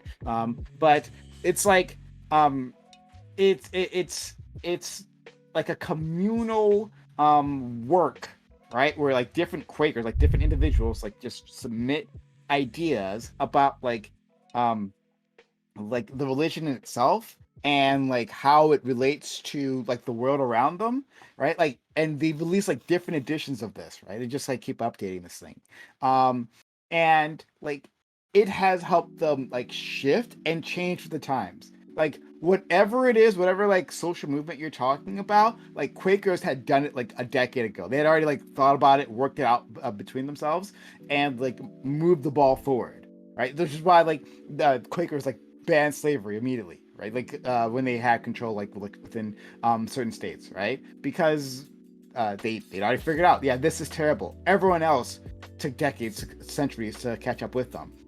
With racism, with homophobia, they were already there. right? So I love this idea of just, hey, let's use our brains and use our critical thinking skills here and apply it to this religion. Now, I don't like the religion, but like apply it to the religion, and then use it from there to do good works. Like, so I think that's really like I think Quakers are like the best of religion because of this, because they were able to constantly update themselves. And, The problem that I actually- would have about this idea is like we can go further back, right? Like we can go to Aquinas, right? And like in his works on like reason, and that reason and faith are two different ways of knowing. The issue that I have with saying that like we're going to reinterpret or reimagine or rediscover things is that if they conflict with reason and rationality, that this is heresy, like point blank period. If you're using the dialectic and you're trying to interject like subjectivism and you're trying to have logical contradictions, then you're going against the very logos that God imparted to you, and that this isn't Christendom. This is some other philosophy that is eroding your Christian faith and your text, and instead is supplanting Christianity. Like if you want to learn something new and like we want to reimagine something and it is rational, and that's perfectly fine. But once we start talking about like, you know, gender abolition and things like that go against rationality, that's against God from the Christian perspective, as far as I'm concerned. And I just remembered what I was going to say. What was my third point? Thank you, Prime, for reminding me. One of the things that really showed where Christianity had done a lot of good in the world was that whenever we'll call it the end of the Middle Ages, you come into the early Enlightenment period, it's largely spawned out by Christian thinkers and Christian theologians who had the principles and the philosophy that in order to better understand God is that you would understand his creation, that being the world, and that they actually kind of kick off the scientific revolution, and that the best way to understand God was his creation. And they actually are some of the people that actually, ironically enough, are the people who would build out the scientific method and scientific doctrine. Yeah, Shakespeare makes this argument. He has, so in Hamlet, you have two opposing characters. You have Hamlet himself. You have let's see. You have who is it? Ophelia's brother, who goes off to college at the same time as Hamlet, but he ends up going to Paris, which means he's getting a traditional sort of medieval education. But Hamlet ends up going to Wittenberg, which is where the sort of the Protestant revolution starts happening, and at that time, in Shakespeare's time, that was associated with the Renaissance and with the growth of science and stuff like that. So by virtue of being part of this new sort of religious break from religious tradition, you get the very kinds of things that Tiberius was talking about. And Aiko, if I can ask you a question based off of what you mentioned earlier, where like when Ty asked the question of like, you know, Christianity's biggest problem, you mentioned like fundamentalism. Can you sort of like maybe expand a little bit on that a little bit more specifically? Yeah, so fundamentalism is a relatively new concept in human history. A lot of people that seems kind of counterintuitive to everyone. Everyone thinks about like ancient medieval peoples as taking everything literally and not having any understanding of metaphor or science or anything like this.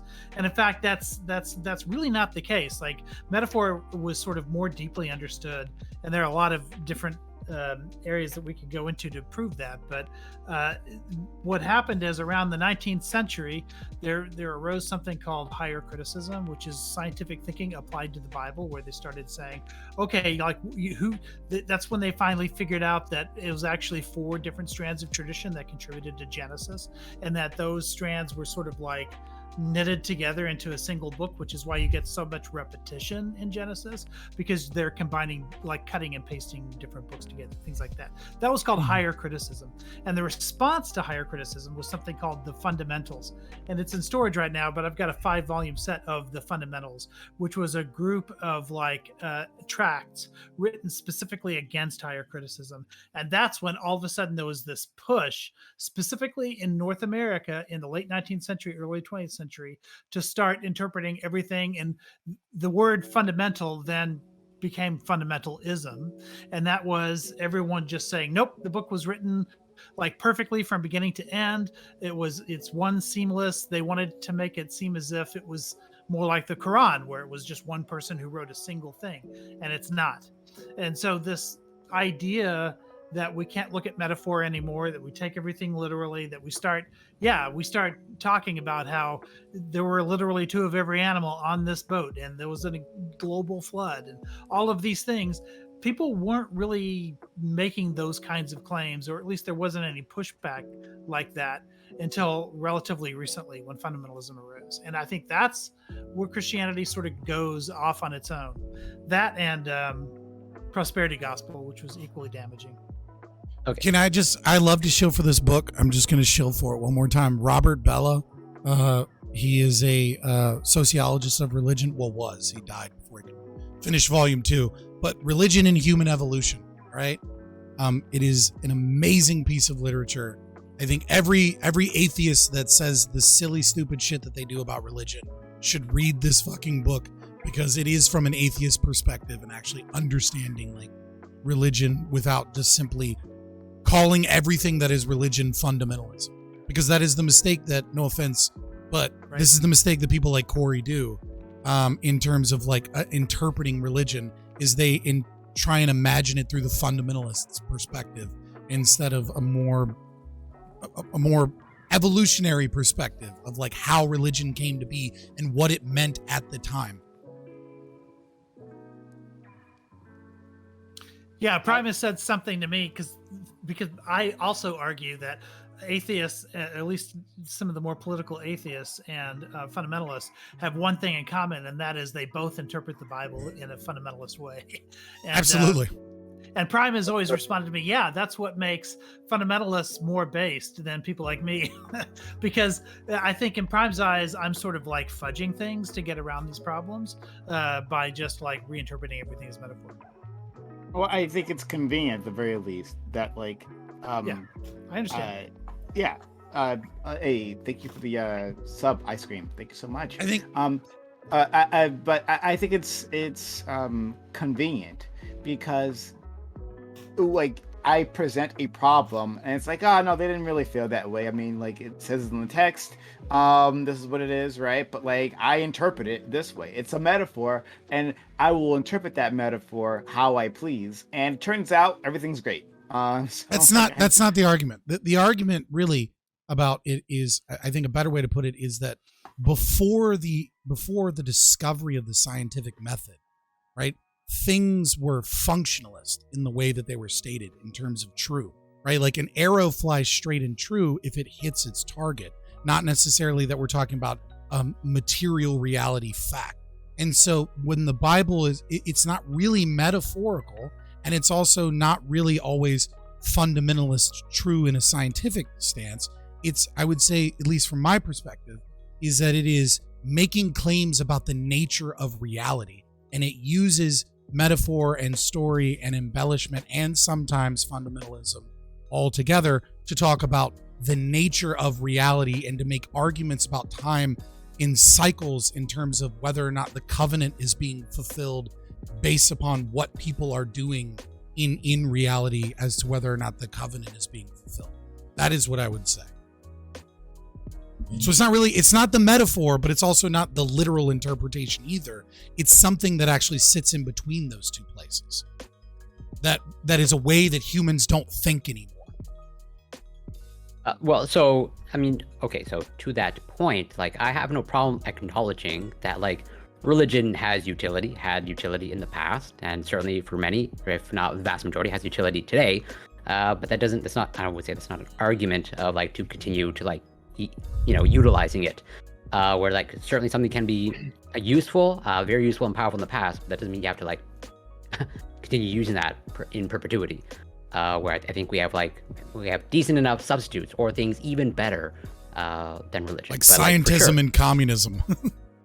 Not my words exactly, but I would say science, yes, but I push back against scientism, but that's a separate conversation. Yeah, there's this concept of NOMA, non-overlapping magisteria. I think it was Stephen Jay Gould that came up with it, right? So. He was convinced that there are many functions of religion that if science were to take it over, like it wouldn't be great. And he points to, periods in history in which that was the case. I think people point to Nazi Germany a lot with regards to this, but this idea that that we can't get our morality from science, or at least if we do, we have to be very careful about it. Like, for instance, social Darwinism became very popular after Darwin's theories became popular, but getting our moral cues from that scientific principle turned out not to be so great. Like, I think at least with religion, you have, thousands of years of sort of iteration where there are many of horrors that have been done with religion, and we kind of, at least I hope, learn our lessons as we sort of refine it. At least if we don't go in wrong directions like fundamentalism and prosperity gospel. Science doesn't offer moral prescriptions, which is why leftists end up finding themselves in the religion of Marxism. Yeah. So I think I take your point. That was such a sentence. In terms of even though It's a religion. Even though I'm not religious, I wouldn't necessarily advocate for rooting our morality or ethics in science. I think I even said in my opening statement that science should be guided by ethics and morality, but I would say not religious morality, and to at least also whatever. To Scott, and I guess props to him. Like, I think it's fair to say that Scott doesn't root his ethics and morality in religion. I could be wrong, but I don't think he would describe his or moral ethical. So, like, I think it's possible that I think that we certainly have disagreements, but I will fully acknowledge that Scott doesn't appear to root his ethics and morality in religion. And I would say I don't root my ethics and morality in religion, and I still think you can be a moral agent and ethical agent in the absence of religion, and it doesn't have to be rooted in science either. You're rooted in Marxism, you dirty commie. I'm not going to invite you to my 100%, barbecue. 1,000%. I'm not going to invite Although you I to my do think it's barbecues messy, anymore. right? Because a lot of the ethical norms that we live by today were influenced by the religious thought of the past, and so the degree to which we've departed from that and improved, or been shaped by that and improved, is arguable. There's a great piece of literature that is extremely haunting, right? So Franz Kafka actually wrote this 7-page letter to his father. And if, I remember most everyone probably just remembers Kafka from high school, where you read that story about him turning into a bug, like Metamorphosis, right? But in his letter to his father, he has this really interesting kind of insight, which is that his father was a devout Jew, but that he never took them to synagogue, and that he just demanded that he had a religious upbringing. And so he demanded that his children kind of follow these moral edicts without any foundation for those moral edicts, as someone that's a generation removed from growing up in the synagogue. And the way that it was completely without grounding or foundation. I don't know. You should go read Kafka's letter to his father. It's dark, though, just so you know. You should just read Kafka. He's one of the best authors ever. Maybe. That sounds I actually think one of the best authors ever is the woman who wrote the Warrior Cats series. They're still going on, and they're getting ready to split it. I have no idea. I have no idea what the fuck you're talking about. No, I'm sorry. I end up dropping 2 authors because it's chill and everybody's just talking. I'm like, fuck it, read these. And Isle is just woman, warrior, cat warriors. Yo, no, the Warrior series are the greatest books ever. It's so great because it's about these cats that are wild, and they hunt, and they. This conversation is wild. I've read this series actually. I have to say. This shit about furries? No, they're Sounds actual like- cats. They're not furries. Okay. They're what? The only people who justify animals. The only people who justify what an animal actually is are furries. So. Scott, if you have a link to that letter, I would love to be able to take a look at that. If that's a thing that you could find, I don't know. I'll also give you a link to the Warriors so you can read the Warriors. I ain't reading no furry porn, friend. It feels like it. But okay, yeah. So I like this. You can't blame me on this. I didn't derail the topic this time. You didn't. It's not my fault. I think there is a really interesting conversation as to like how far religion should bend, and I'm interested in having that. And like, Oh my. Well, I I mean, thankfully for you, Prime, the church knows how far boys should bend. So, well, I didn't say zinger! it. I didn't say it. So, hey, We're used to. Is We're there? used to it. There's no statistical difference between it that or was such public a- school teachers. So, It was such an easy. Joe, we got ignore Joe's that. Ignore 2 that for other bullshit. 2-0, You just you gave me know? that way. Well, You just and, gave me that way. wait, and both of them peddle religion. So Yeah, there you go. Okay, all right. We'll have to have a fight about that. This is a Ba-da-ba-doo-doo. different thing. I'd actually like to have a deeper conversation. One, I want to see that research. That would be a great panel by itself. Yeah. Yeah, and two, I have thoughts on this, and okay, whatever.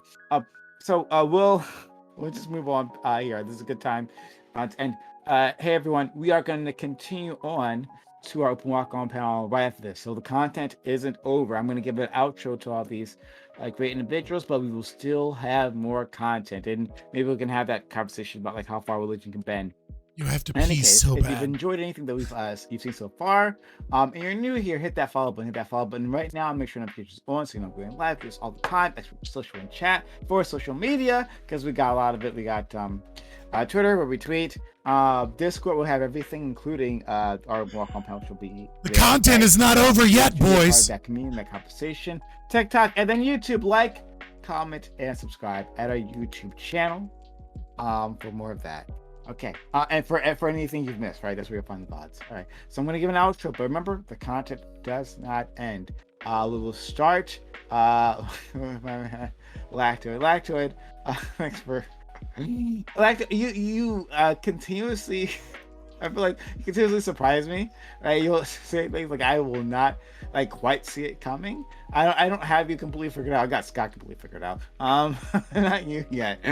So thank you for coming through. Always adding a little bit of a a variety here.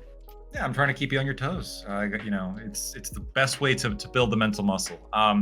In closing, Marxism is religion. And the Bar Association is a cartel. I'm telling you this as somebody who benefits from it.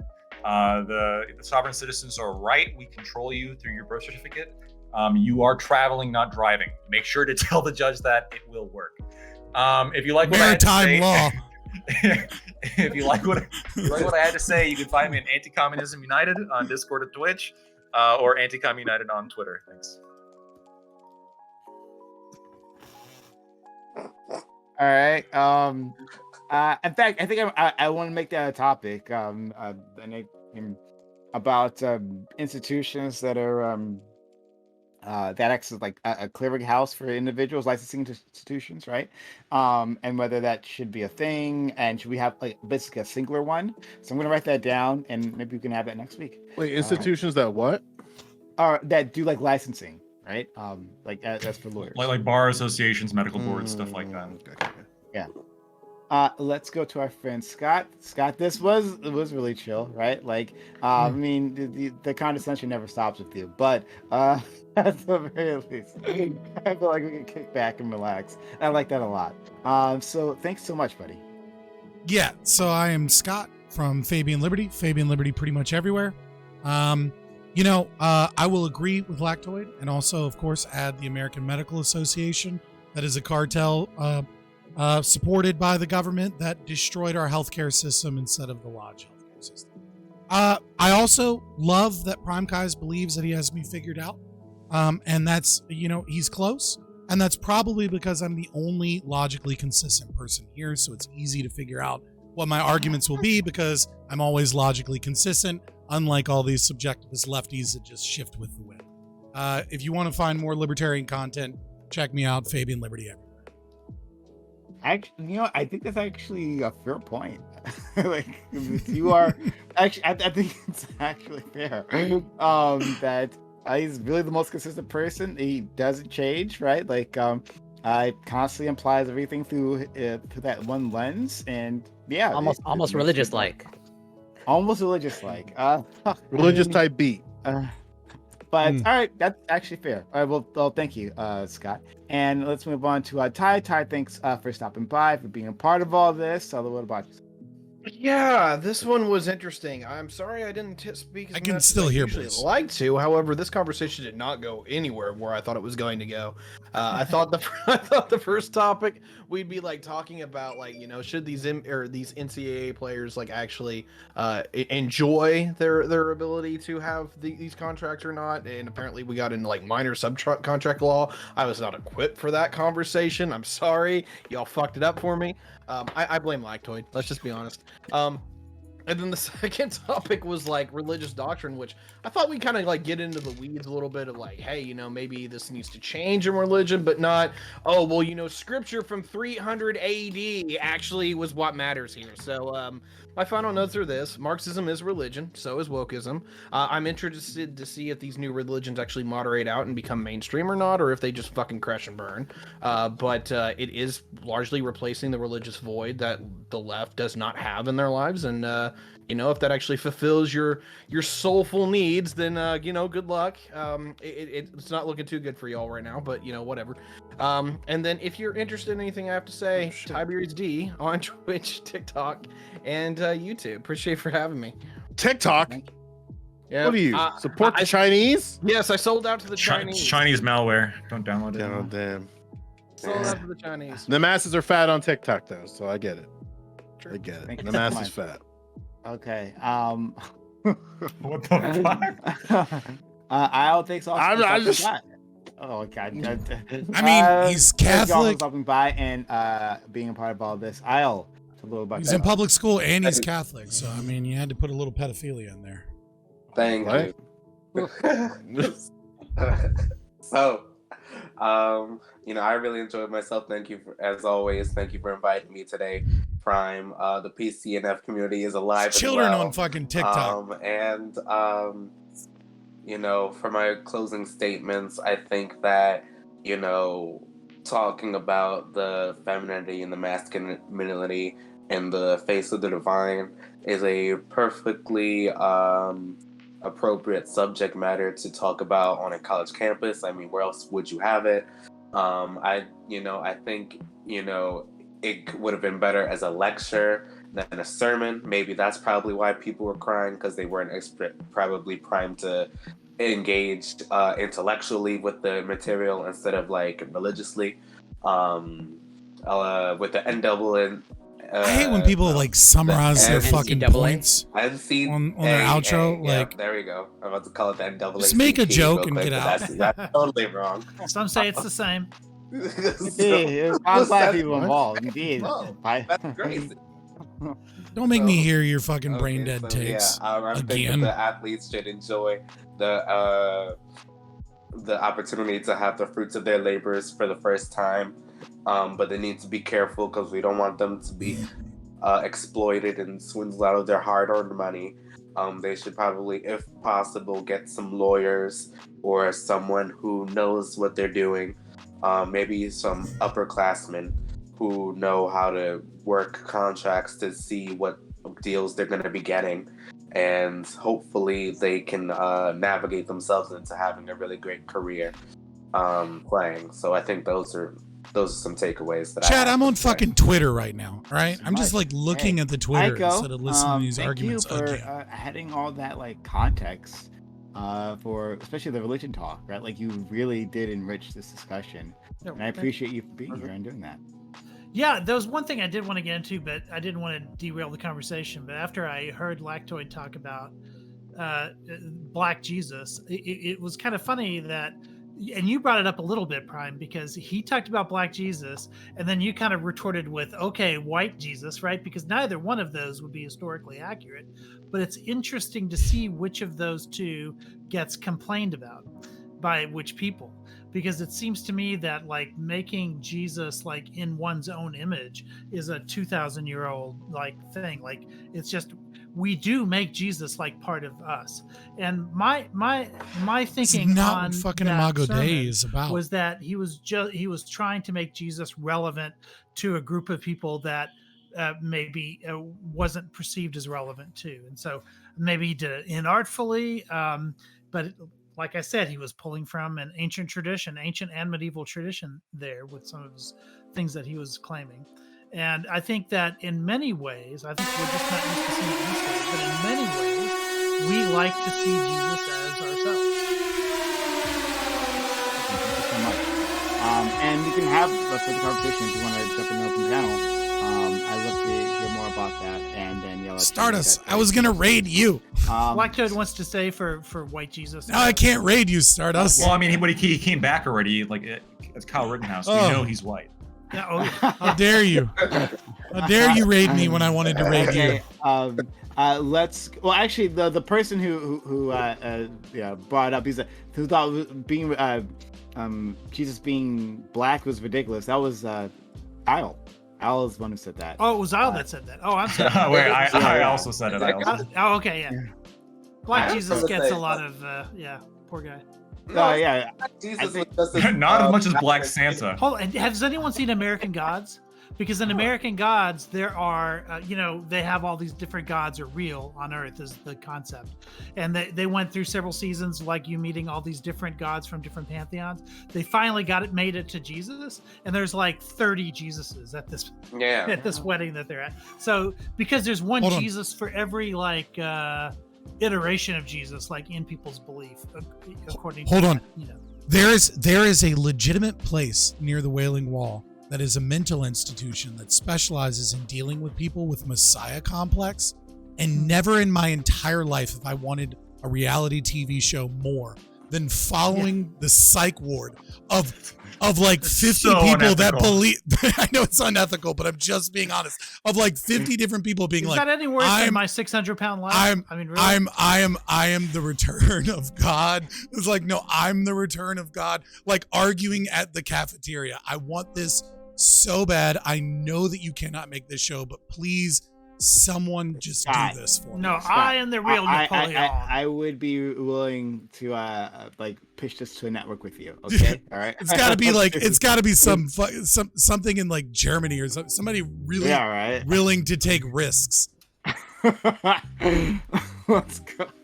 Guys, thanks so much. And let's have that conversation. If anyone wants to stick around for open panel, let's have that conversation. Let's go to our friend Corey. Corey, thank you for coming through and being a part of this. But I love when Corey gets annoyed and puts up a good fight. So thank you so much, man. I try every once in a while. So to Lactoid's point about the American Bar Association, and I'm all about talking about potentially institutions that, maybe we should either reform or abolish. I'm a little bit on the fence of the American Medical Association, but open to the conversation. But what should be abolished as institutions is the American Chiropractic Association and the American Association of Naturopathic Physicians. Those should not exist. Those are also, physicians and doctors in air quotes. And also wrapping up the first topic again. I'm gonna probably just reiterate this until it happens. Yeah. It's not gonna solve every problem with college athletes. I kind of agree. But I mean, football, we shouldn't use the government, that's the solution. And chiropractic medicine is fucking retarded. It's been a pleasure. Always great to be here. Always the best topics. I'm Corey Campbell. You can find me on Twitch, twitch.tv, CoreyCampbell84. I'm a biochemist. I cover science, news, to workout streams. You can find me on Twitter and Instagram. Literally, it's Corey Campbell. Joe, Aiko, Isle of Isles, Tiberius, Scott, and Lactoid. Always a pleasure. Familiar faces and beautiful faces. Thank you.